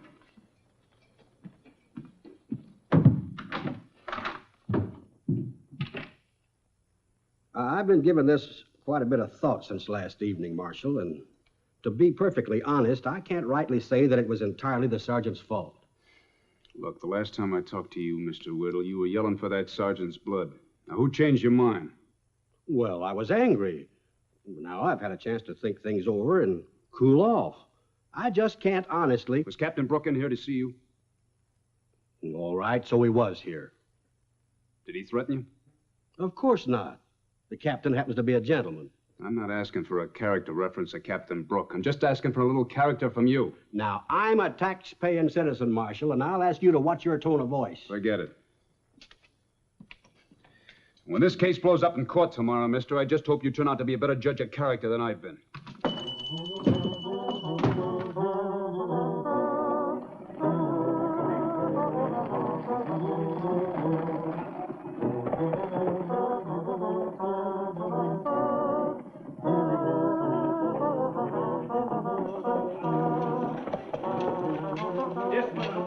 Take position to guard this office.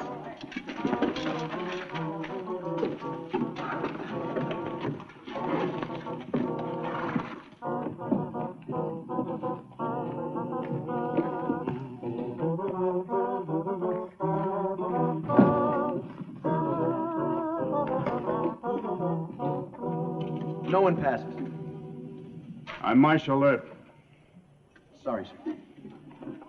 I don't care what your orders are, Deputy. I'm giving you just 3 seconds.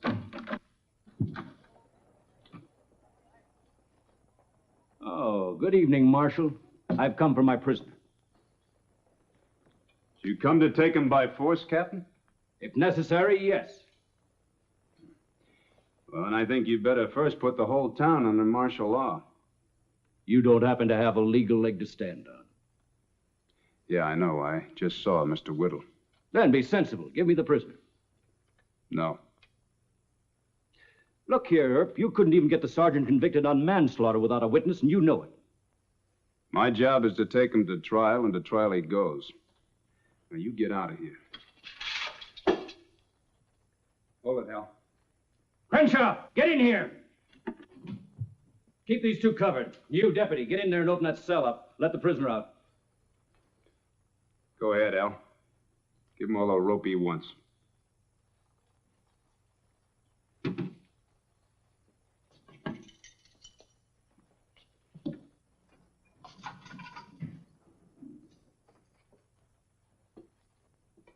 Outside, Sergeant. Hurry. Just let me get my gun, Captain, sir. Hurry, Sergeant, use my horse!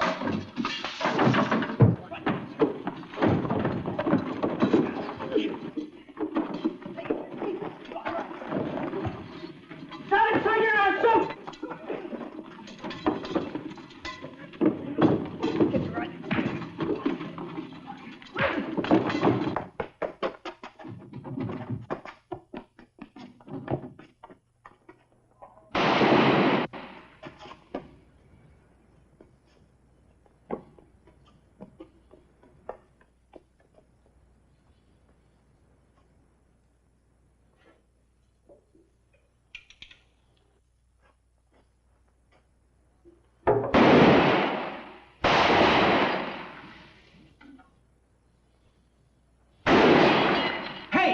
You take that gun and get out of here. You're wrecking my store. Shut up back there!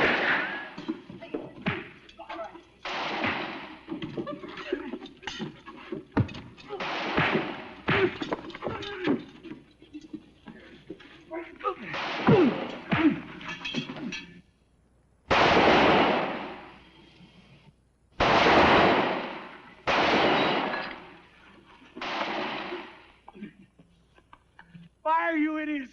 Don't just stand there. Shoot him down! Fire, I said! Shoot him, you cowards! Shoot him! I've done my best to avoid bloodshed. But if that's what you want, let's have it now. I ordered you to fire!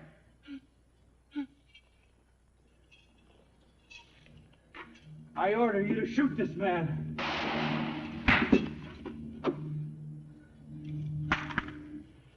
I'll make you wish you were never born.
I got him, Sergeant! I got him!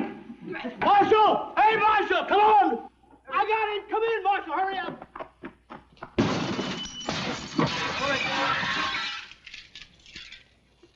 Kick that gun over here.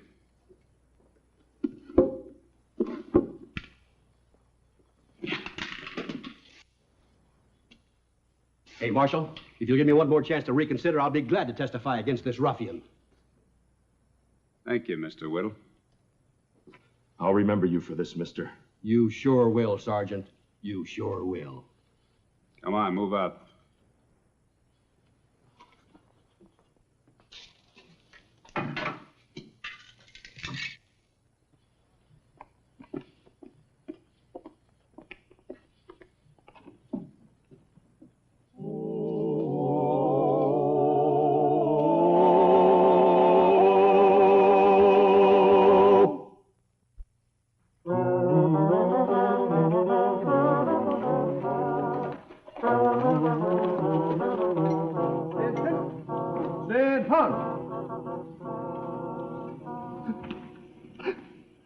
Whatever happened to you, Captain?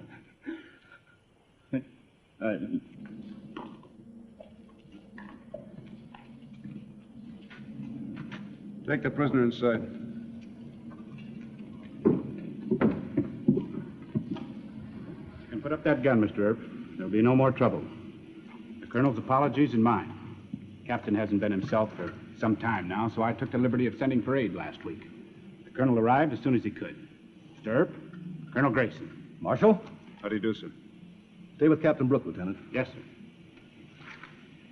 I don't ask you to understand, Mr. Earp, but I want you to know the Army will pay for all damages and make any necessary restitution. Thank you, sir. And what about the prisoner? The sergeant falls entirely under civil jurisdiction, of course. Lieutenant Meade explained everything to me. I only wish I could explain Captain Brooks' case to you as easily. All I can say is he's been in the Indian fights too long and he's not himself.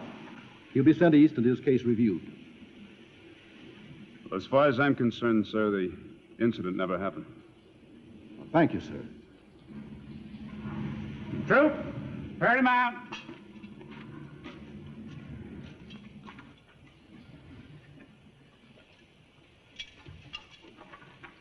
Out!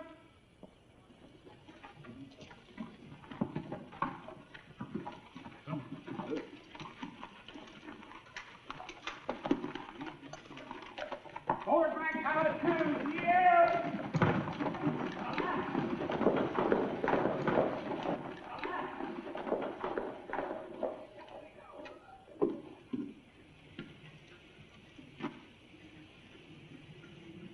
What a day. You think it was worth it? Hell, anytime the sun sets on law and order, it's worth it.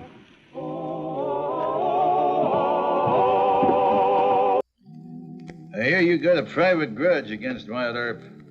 I sure have, Mr. Morris. Rousted my kinfolks, Manning Clements and his brother. Why don't you go to Dodge and kill him? Used to be a sharpshooter, didn't you, with the Tennessee Brigade? Yeah, old Betsy can get him at over 400 yards, but bushwhacking a Johnny Law, I don't know. Starts a posse chasing you. $1,500. What's that you say? 500 now and another 1,000 when you get Earp. 1,500. A lot of money.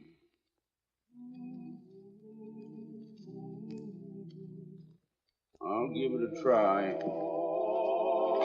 When George Morris raided Dodge City and was temporarily crippled in a gunfight with Marshal Earp and Deputy Bat Masterson, it was generally believed that George would make no more trouble. But in his lust for vengeance, Morris hired a sharpshooter with a buffalo gun to kill Wyatt from a distant ambush. Wyatt's enemies had often hired gunfighters to pick a quarrel with him and face-to-face kill the marshal in a showdown with .45s. But Morris's scheme was new and deadly. It presented Wyatt with an assassin hiding beyond six-gun range, an unknown stranger skilled at stalking buffalo and men. You, Mrs. Hamble? That's me. Who are you? My name's Rufe Hawes. Got a note here, Summers, from your brother. You're dirty. You smell like a buffalo hunter. Shut up and mind your manners. You'll have to excuse Annie Mae. She took after Paul. Never hear from George Morris until he wants a favor. Uncle George, what to say? What to say? Hush! Dump them clothes in the tub over there. Yes, sir. There's no room in the house. It wouldn't be proper nohow. I reckon you can batch in the barn. Suits me. One thing, though, it can't get around that I'm here. I ain't one to gossip, mister. How about the kid? Annie Mae? Annie Mae, come here. Yes, sir? This here's Mr. Hawes. He's a friend of your Uncle George. He sure needs washing. Never mind that. He's going to stay in the barn for a few days, and you're not to tell a living soul he's here, understand? Oh. Is he on the Dodge? No, I ain't. You want to get cut? No, sir, let go of me! You tell anybody I'm here, and that's what'll happen to you. I won't tell, mister. No need of scaring the wits out of the child. She's got few enough as it is. What I said goes for both of you. I aim to be friendly, and I'll pay good rent. But you better be scared to stay scared. I don't want to see nobody nosing around. Is that straight? Suits me. He ain't joking. He would cut you. Yes, You just make out like I wasn't here. We'll get along fine. Where I go and what I do ain't no concern of yours, right?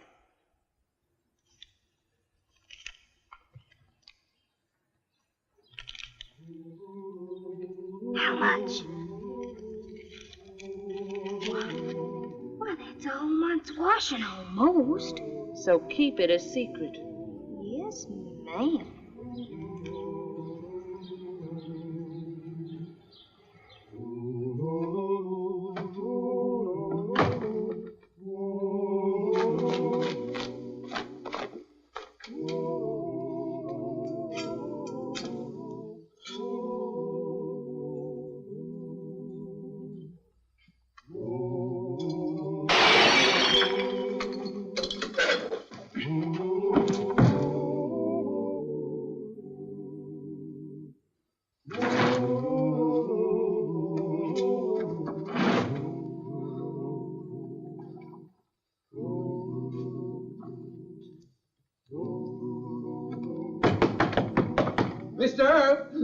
Who is it?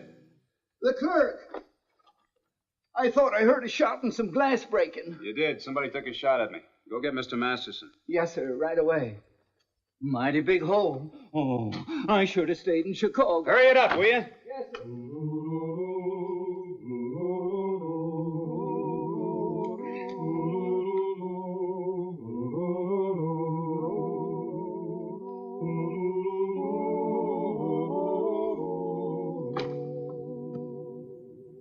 This must have come from a rifle. No, it's from a buffalo gun. Caliber 45-70. Might even be a 50 caliber. I think he fired from the roof of McGuire's warehouse. We'll go around the corner. You keep about 10 feet in back of me and watch for a muzzle flash. Well, you set yourself up as a target? Well, that's darn foolishness. You working for me? Yes, sir. Come on.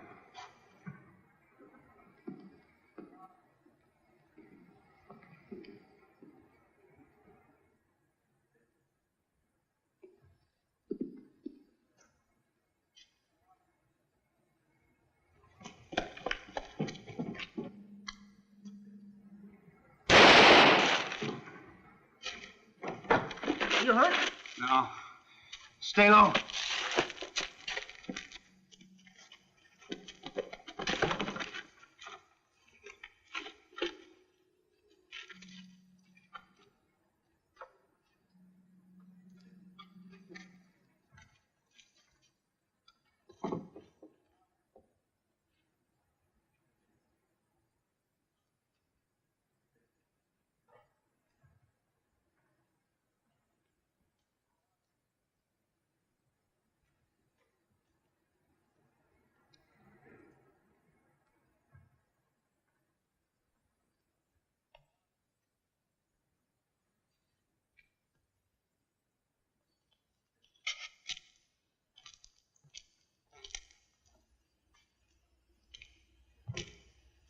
There are the footprints, but no empty shells. He must be a buffalo hunter. They always reload their own cartridges. He took his shell cases with him. You know, I can't figure this. As a buffalo hunter, I got along well enough with all the other hunters. Somebody hired him to bushwhack you. Yeah, must be. You think he's given up? That all depends on how bad he wants me. Well, this is the worst yet. The skunk that throws lead at you from 300 or 400 yards. And he didn't miss my much either. It's a good thing I was moving or he'd have got me. It's an awful good shot. What are we going to do now? Well, the buffalo hunter is used to shooting at a standing target, so I reckon I better keep moving fast. In the meantime... You need a bodyguard, Wyatt. In the meantime, you round up the rest of the deputies. Tour the town. Find out if any strangers came in. I'm staying with you. No. Any sharpshooter that can put a bullet through the crown of my hat from a block away isn't going to be bothered with any bodyguard. You pick me off in a crowd of 20 men. Wyatt, for gosh sake, why don't you hold up for a couple of days? Give us a chance to find him. Because I can't. I can't leave town and I can't hole up. But I tell you what I will do. I'll be real quick and nimble like. I'll get going.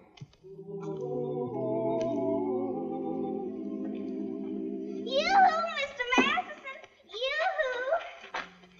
Marshal, I've been at the hotel, and I look for you every place. This is yours, Mr. Ebbs. I'll put roses on yours, see? Thanks, Anna Mae. How much? Ma says $1.50, but you pay the 50, and I'll charge Marshal up the $1. He's rich. You know, you're growing up with a lot of wrong ideas, kid. But I got no time for a Sunday school lesson. $2? I ain't got change. Well, you keep the $50. Delivery charge. I don't want nothing extra. I just want, well, to be your best girl. All right. You're my best girl. Honest? Am I? Cross my heart.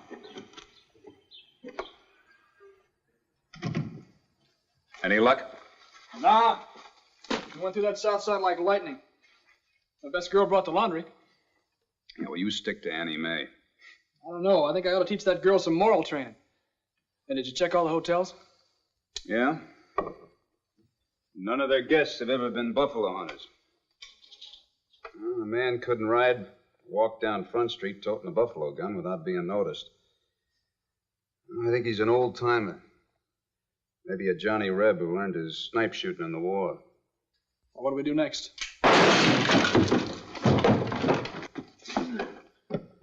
Over there.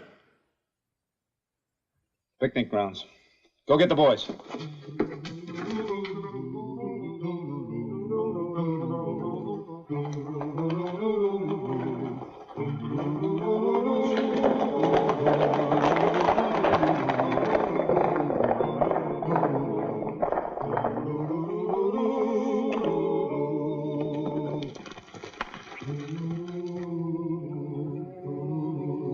Charlie, Mac.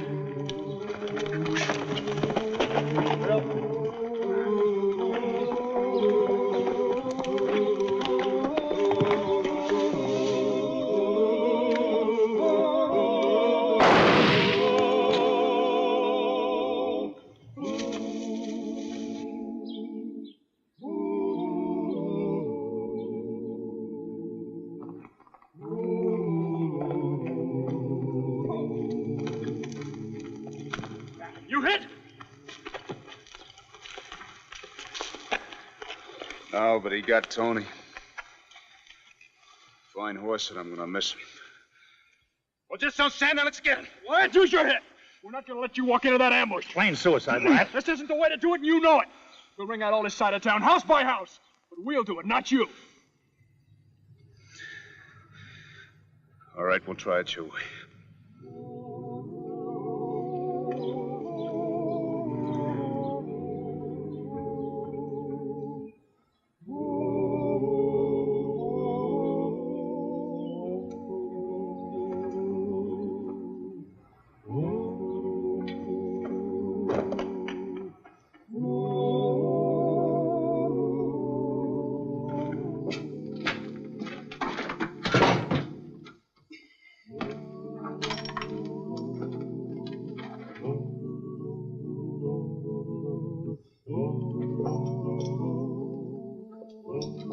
Been hunting? Yeah.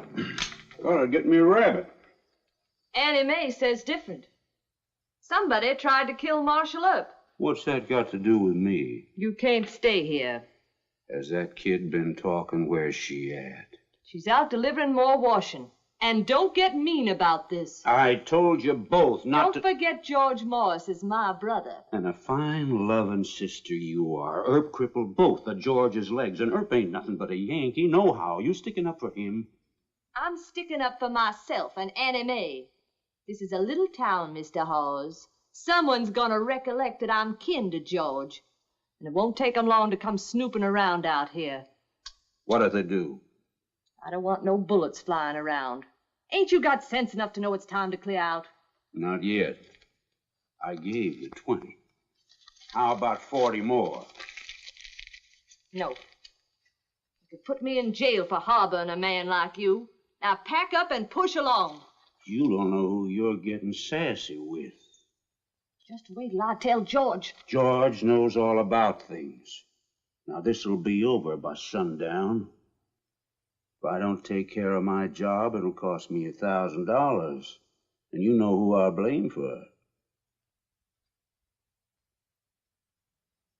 All right. Better be. But I still get the $40. Sure.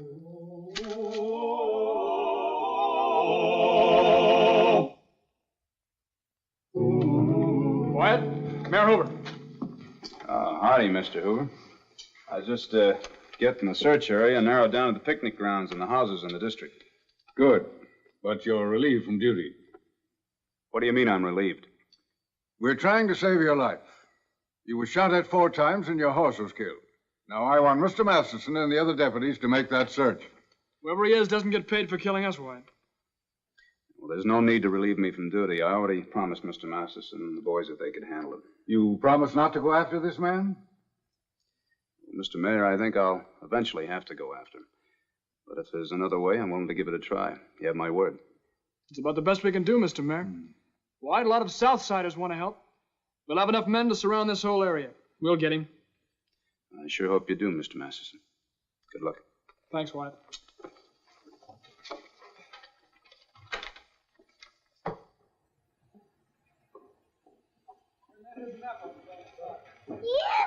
Mr. Masterson! Yoo-hoo! This is the layout. Where's right here. Marshal up?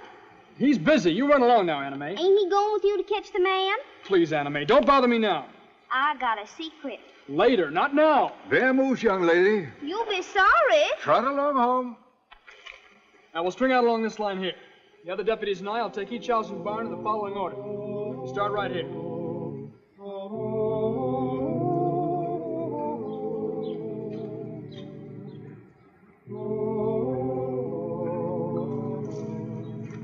Miss Hamble? Hello, Ben. Annie Mae with you? No, ma'am. She was hanging around the jail. I thought she started home. She's usually tagging after you. She's all right. We're looking for the man that's been shooting at Marshal Earp with a buffalo gun. Seen any strangers around? No, I ain't. You boys are welcome to look. Shall I look through the barn? Waste of time, Hal. I know Mrs. Hamble.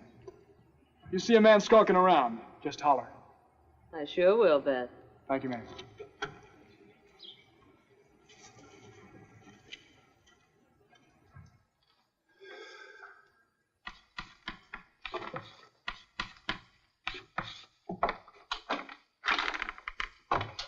Well, Anna Mae, did Mr. Masterson give you the money for the laundry? Yes, sir, he paid me. I'm scared he'll get hurt. Well, now, Mr. Masterson... But it's all his fault. I offered him a secret. And he wouldn't even listen. Run home, little girl. That's what he said. What kind of a secret? So if he gets hurt or killed, it won't be my fault. Why don't you offer me the secret? I'm not your best girl. Well, you're one of my best girls, Anna Mae. Anyway, you don't want anything to happen to Mr. Masterson, do you? No, sir. There's a man living in our barn, a mean, dirty old man. He said he'd cut me if I told. Well, I wouldn't let that happen to you, Anna Mae. You come on over here and tell me all about it, Well, I will. Good. Sit down. $4.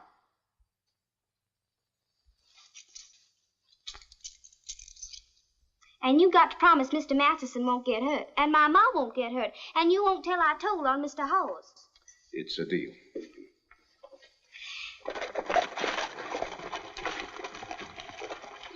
Well, no sign of anything, Bet. I think he left town. It sure looks like it. We better report him to White. If he wants more searching, we still have the daylight to do it. Come on. Now, do you remember what you're going to tell Mr. Hawes? Yes, sir. I'm to rush in all out of breath and say, I just seen Marshal Earp going to the picnic grounds. All by himself. All by himself. Thanks for the $1. Goodbye. Goodbye.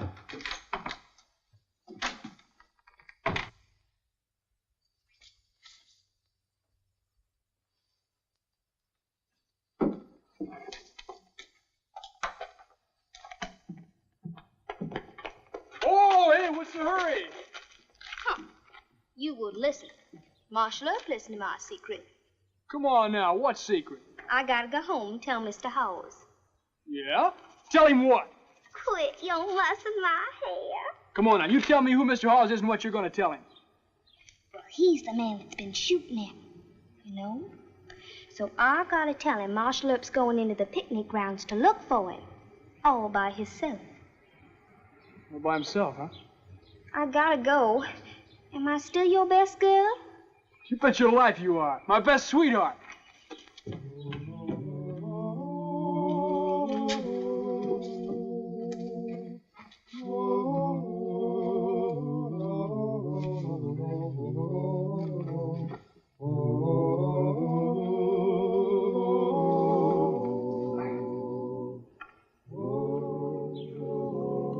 Annie, come on here. Yes, right in.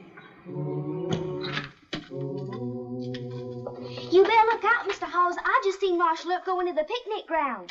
How many was with him? All by himself. Mr. Masterson and the others went back to town. Did Earp have a rifle with him? Yes, sir, and his 2 big pistols. Annie Mae, what are you telling? None of your business, so long as it's the truth.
I sure am out of practice.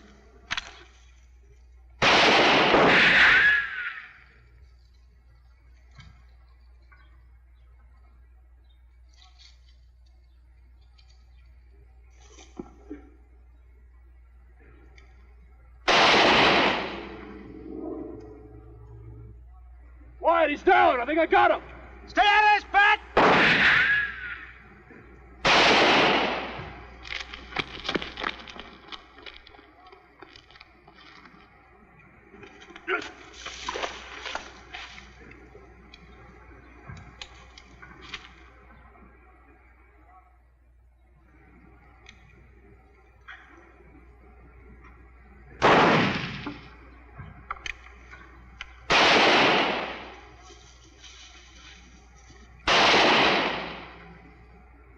Hold your fire!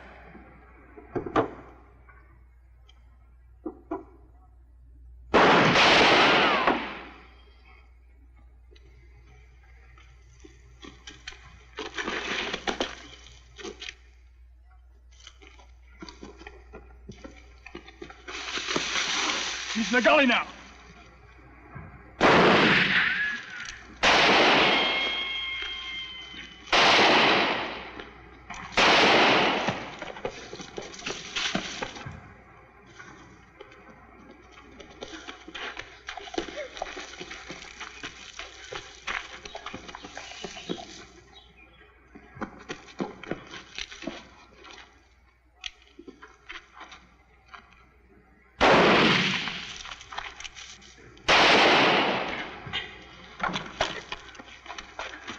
He hasn't got a gun. Let's rush him. No. He's got houses behind him now. There he goes. Wait a minute. You head right for the Hamel place. We can beat him there. Come on.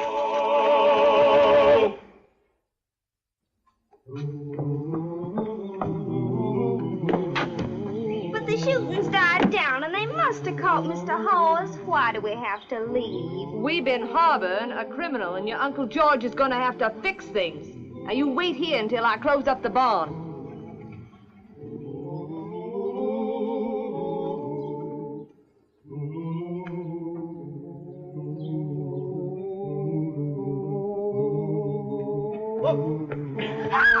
Real smarty, ain't you? Getting me trapped by Earp and another fellow dressed just like him. Don't you cut me! Mom!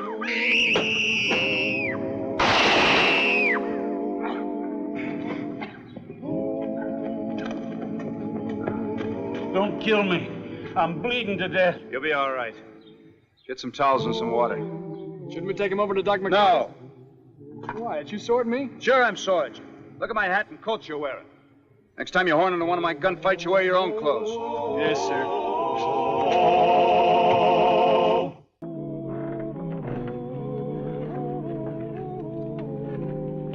Here, Matthew, let me help you. Oh, thanks, Marshal. How you feeling this morning? Oh, can't complain. Maybe you could, but nobody'd listen. I wish everybody had that attitude.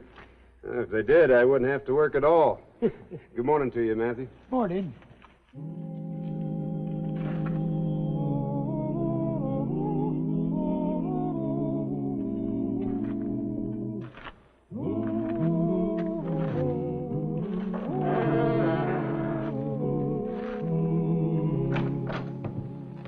It's the afternoon mail, White. Well, I haven't finished with this morning's yet. Yeah, here's one from Fort Leavenworth Prison. Know anybody there? Yeah, about half the fellows up there. Let's see it.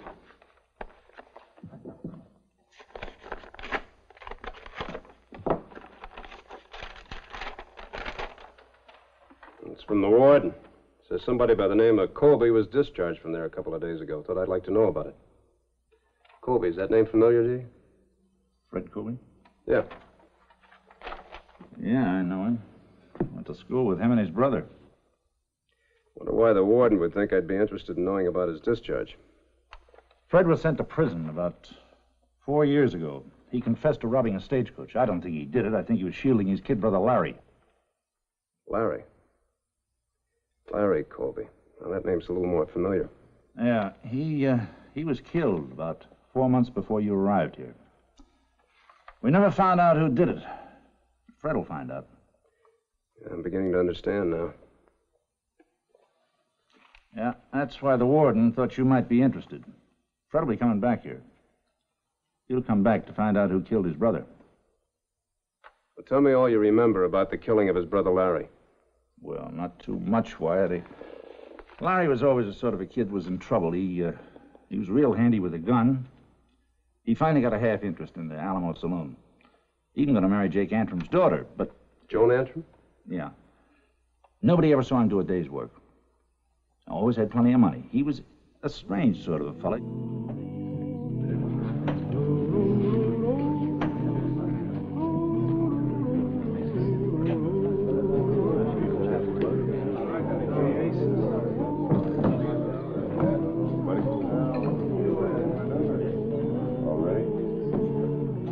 Place your bets, please.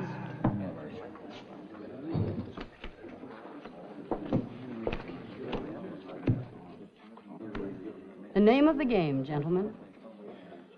Something you want, Marshal? I'd like to speak to your father. I think you'll find him in his office. Thank you, Miss Antrim. Place your bets, please.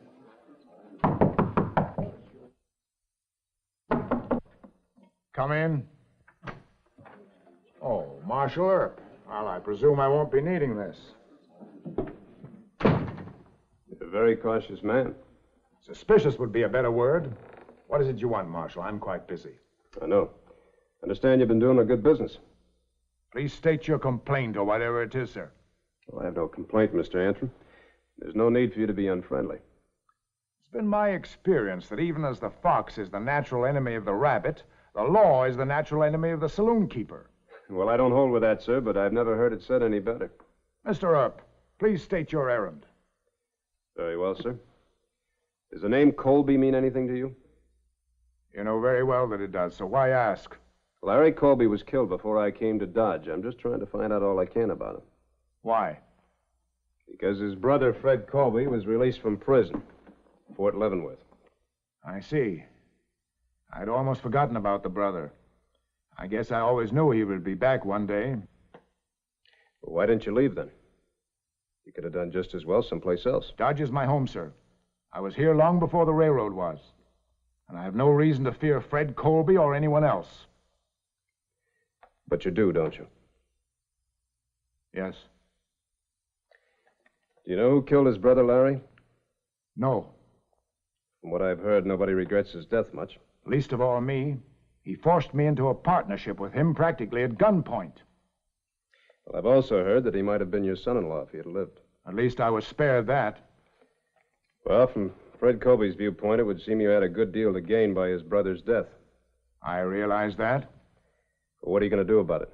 Question is, what are you going to do? Prevent another murder if possible. I want to find the man who killed his brother before Fred Colby does.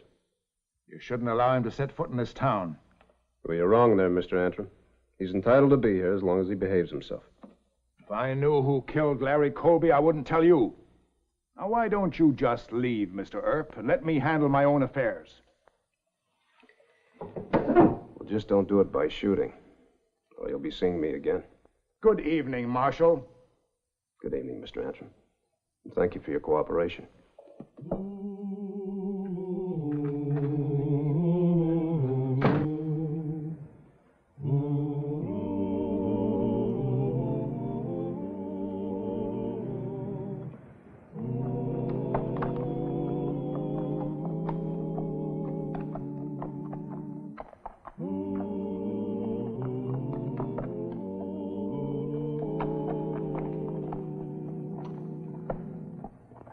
Good evening.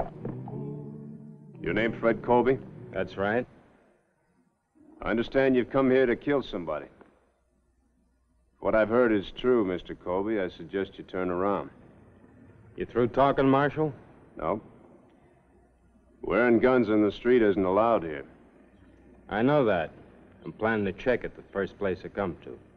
Look, Mr. Colby, if a man needs to be punished for something that he's done, that's the law's job, not yours.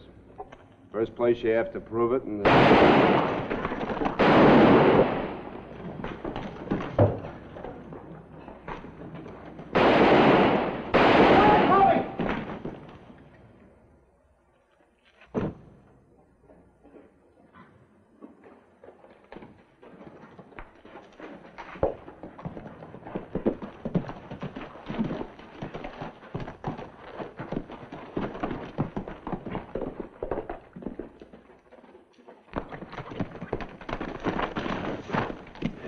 well, whoever it was got away. Well, thanks for trying to get him anyway. It's all right. I'll go get your horse. In the meantime, why don't you walk over to the jail office and wait for me? I'd like to finish our talk. You arresting me? No, Mr. Colby, I just want to talk to you. You might check your gun with my deputy, too. All right. See you there.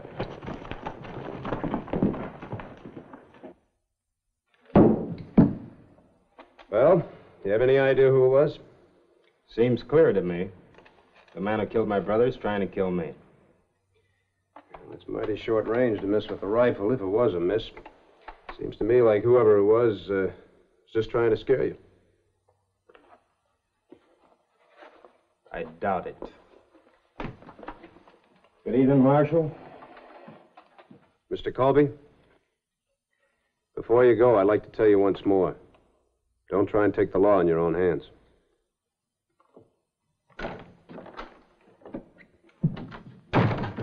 I checked his gun. The one he was wearing, you mean? Well, there are a lot of ways to kill. If the man really wants to. You think we ought to lock him up or make him leave town? What charge? Being named Colby? No, you just keep an eye on him. If he leaves the hotel before morning, come tell me. Yes, sir. Hal, don't plan on preventing a crime by shooting Colby. A deputy can be just as guilty of murder as anybody else. You know I wouldn't do a thing like that. I know, Hal. You want to keep the peace just as much as I do. Just don't let it bother you. We'll do the best we can. Sure. Night, Wyatt. Good night.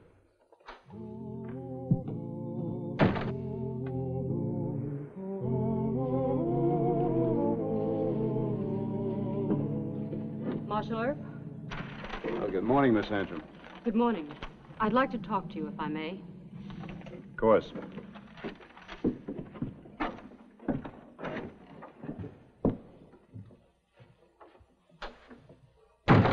Sit down. You want some coffee? No, thank you. Marshal, I understand Fred Colby's in town. Well, news travels fast. We citizens of Dodge like to help each other, whether the law does or not. Just what do you mean by that, ma'am? You're fine at throwing drunken cowhands in jail, but when it comes to the protection we pay you for, you do nothing. Has Mr. Colby been bothering you or your father, Miss Antrim? He will be. Everyone in town knows that, except you. His name's Colby, isn't it? Well, I understand that your name was almost Colby. Marshal, if you don't do something about that killer, somebody else will. Meaning you, ma'am? Very possibly. Miss Antrim, you know, you're much too pretty to be arrested for murder. Good day, ma'am. Drop in any time.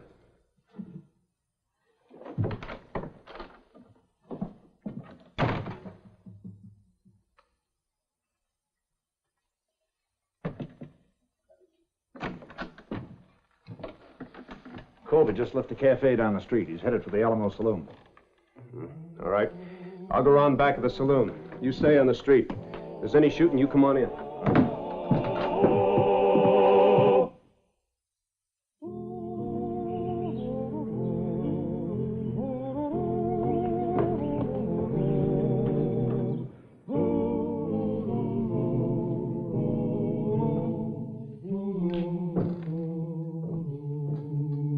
I've been expecting you. I imagine you have. Well? You know why I'm here, Antrim. To kill me, I suppose. You killed my brother. I didn't, but he deserved killing. He was your partner. Sent me a copy of your agreement with him. Do you have it with you? Yeah. I'll buy it back from you. All right. Does $3,000 sound like a fair price to you? That's, more money than I ever had. You're entitled to your brother's holdings. I certainly don't wish for another Colby as a partner. And since you can't buy me out, I'll buy you out.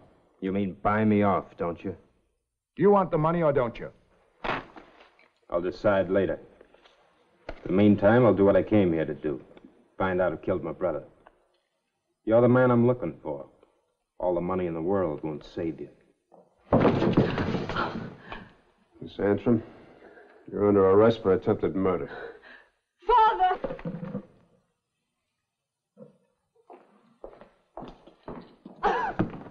Please, Marshal. She might have wanted to, but she never could have pulled the trigger.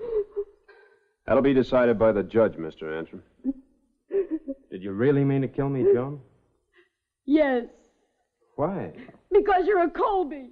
The same dirty, rotten breed as your brother. I don't understand this at all. When I left here, you and Larry were in love. You were going to get married. He never loved anyone but himself and money. He was a cruel, vicious killer, and you're no better. Miss Antrim, did your father kill Larry Colby? Did you? No, but I wish I had. I wanted to, more than once. I'm sorry to hear that. It changes nothing as far as I'm concerned. I'll find my man no matter how long it takes. Turns out to be your father. I'm sorry for you.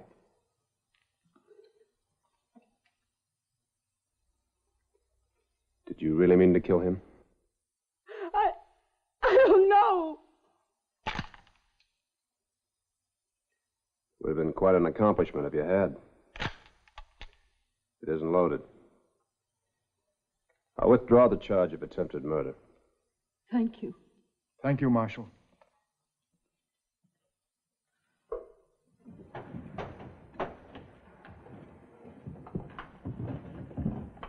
Well, Marshal, I'm indebted to you again. No, you're not. Wasn't loaded. I don't really think she hates you, Mr. Colby. I just think she's worried about her father. Maybe she has reason to be. Thanks, Marshal.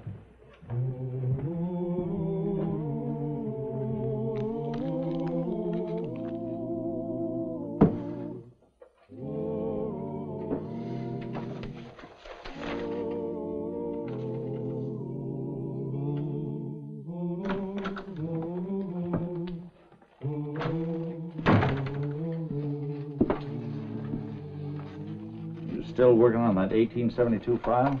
Yeah, still at it. I finished 1871. Been trying to find out all I could about Larry Colby in town. Nobody remembers much about him, except they didn't like him. Figured he was mixed up with the law. Well, that's before I got a badge. Now, listen to this. He was drunk and disorderly a half a dozen times in 71, arrested on suspicion of horse stealing in April 72, released for lack of evidence. Wounded 2 men in a gunfight in June 72, self-defense. Killed a man in September 72, self-defense. Found dead the same month by person or persons unknown. Who was the man he killed in 72? A 19-year-old boy. Colby goaded him into drawing, then killed him. Hmm. Did you see it? No, only 2 people saw it. The sheriff at the time and the boy's father. Is the father still living? Sure, you know him. Matthew, old Matthew at the livery stable. Shock almost killed the old man. Old Matthew, huh? I think I'll go down and have a talk with him. Oh, no, Wyatt, the old man's having trouble enough staying alive. No sense disturbing him too much. I'll try not to.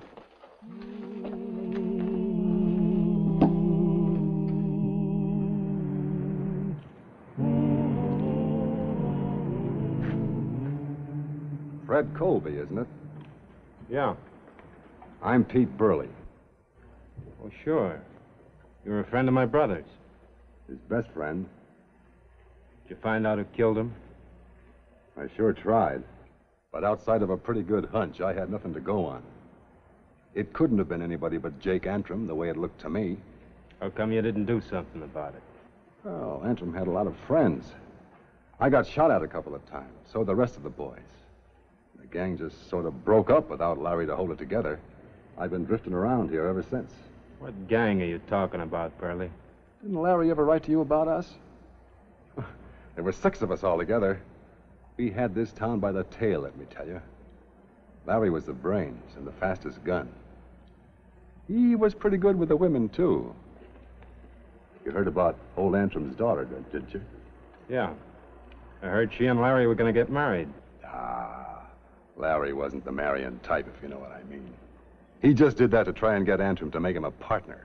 Worked, though, didn't it? Not exactly. Antrim wouldn't go for it. So Larry made a few little threats. Against the girl? Yeah. First thing you know, Larry was a partner. That makes you a partner now. You seen old man Antrim?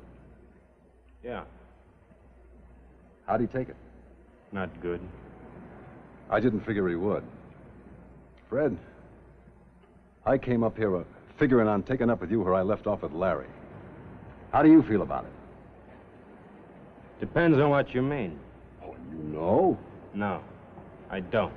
Well, first we put in our own dealers at the saloon like before. And we take in twice as much. Then we get rid of old man Antrim altogether. You're a liar. What? I said you're a liar. Larry might have been wild, but he wasn't crooked. Boy, have you got a lot to learn about your kid brother. Shut up. You ain't got as much sense now as you had when they sent you up, have you? Out of my way, Burley. If Larry was alive right now, he'd spit on you. But since he ain't, I'm going to do it for him.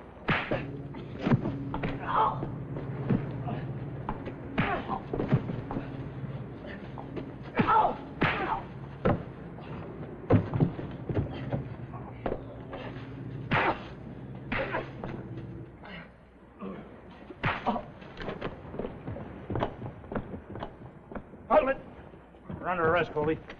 Get over to the jail, both of you. Come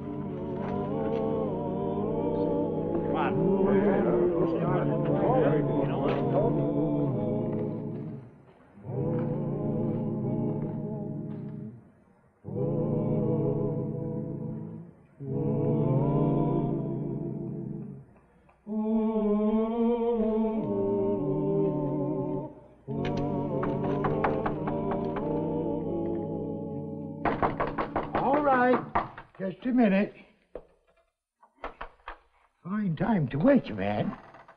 Oh, Marshal Earp, huh? Come in, come in. Sorry to bother you so late, Mr. Watkins, but it's important. You always called me Matthew before.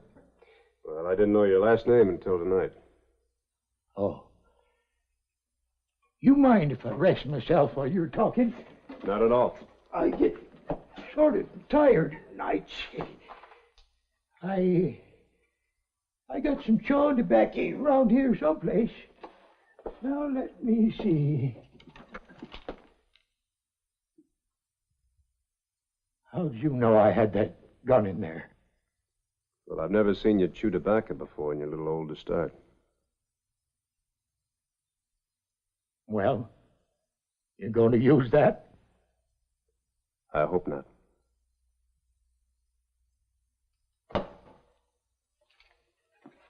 I never murdered nobody. It was self-defense. And I wasn't trying to hit that elder Colby last night neither. Just scare him. Why'd you cut down on me just now? I guessed you'd figured it out. Come to take me in. Then I figured I'd never be taken off to hang for killing a snake like Larry Colby. But I guess it don't much matter now, one way or t'other. Anyway, I couldn't shoot you. You always been good to me. Mr. Watkins, I want you to come with me for a little while. I want you to talk to Fred Colby.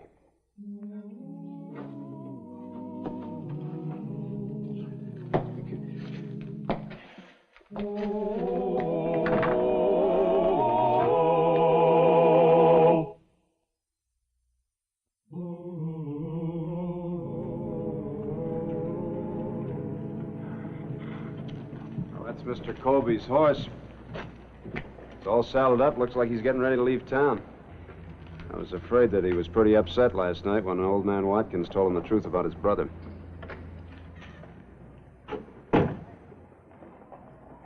Morning, Mr. Colby. We'd like to talk to you for a moment. Morning. I was going to stop by and apologize to you for everything, including my brother.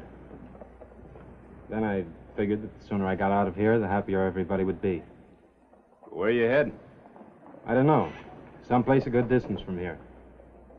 Well, as long as you're not decided, I suggest you stay here in Dodge. I agree, and besides, I believe I owe you some money, Mr. Colby. No, you don't. I found out exactly how Larry got that partnership. That money doesn't belong to me any more than it did to him. I agree with the marshal, too. There's plenty of room in Dodge for you, and it was your home. Yeah, it's changed some. For the better, I think. Then you'll stay? Thanks. I'd like to think about it. Good. First we'll buy you some breakfast, boy, and then we'll talk over a few things. Oh, Marshal, won't you join us? I will a little later. I'll be checking it inside, Marshal. Thank you, Mr. Colby.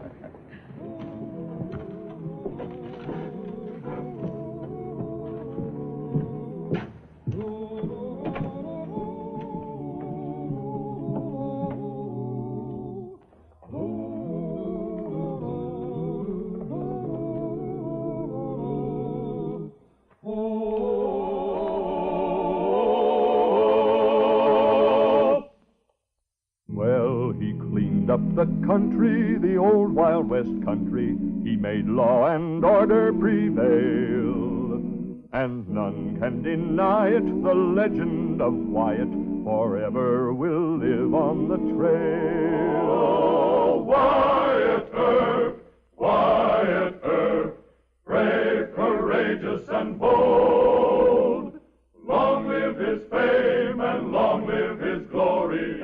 long may his story be told.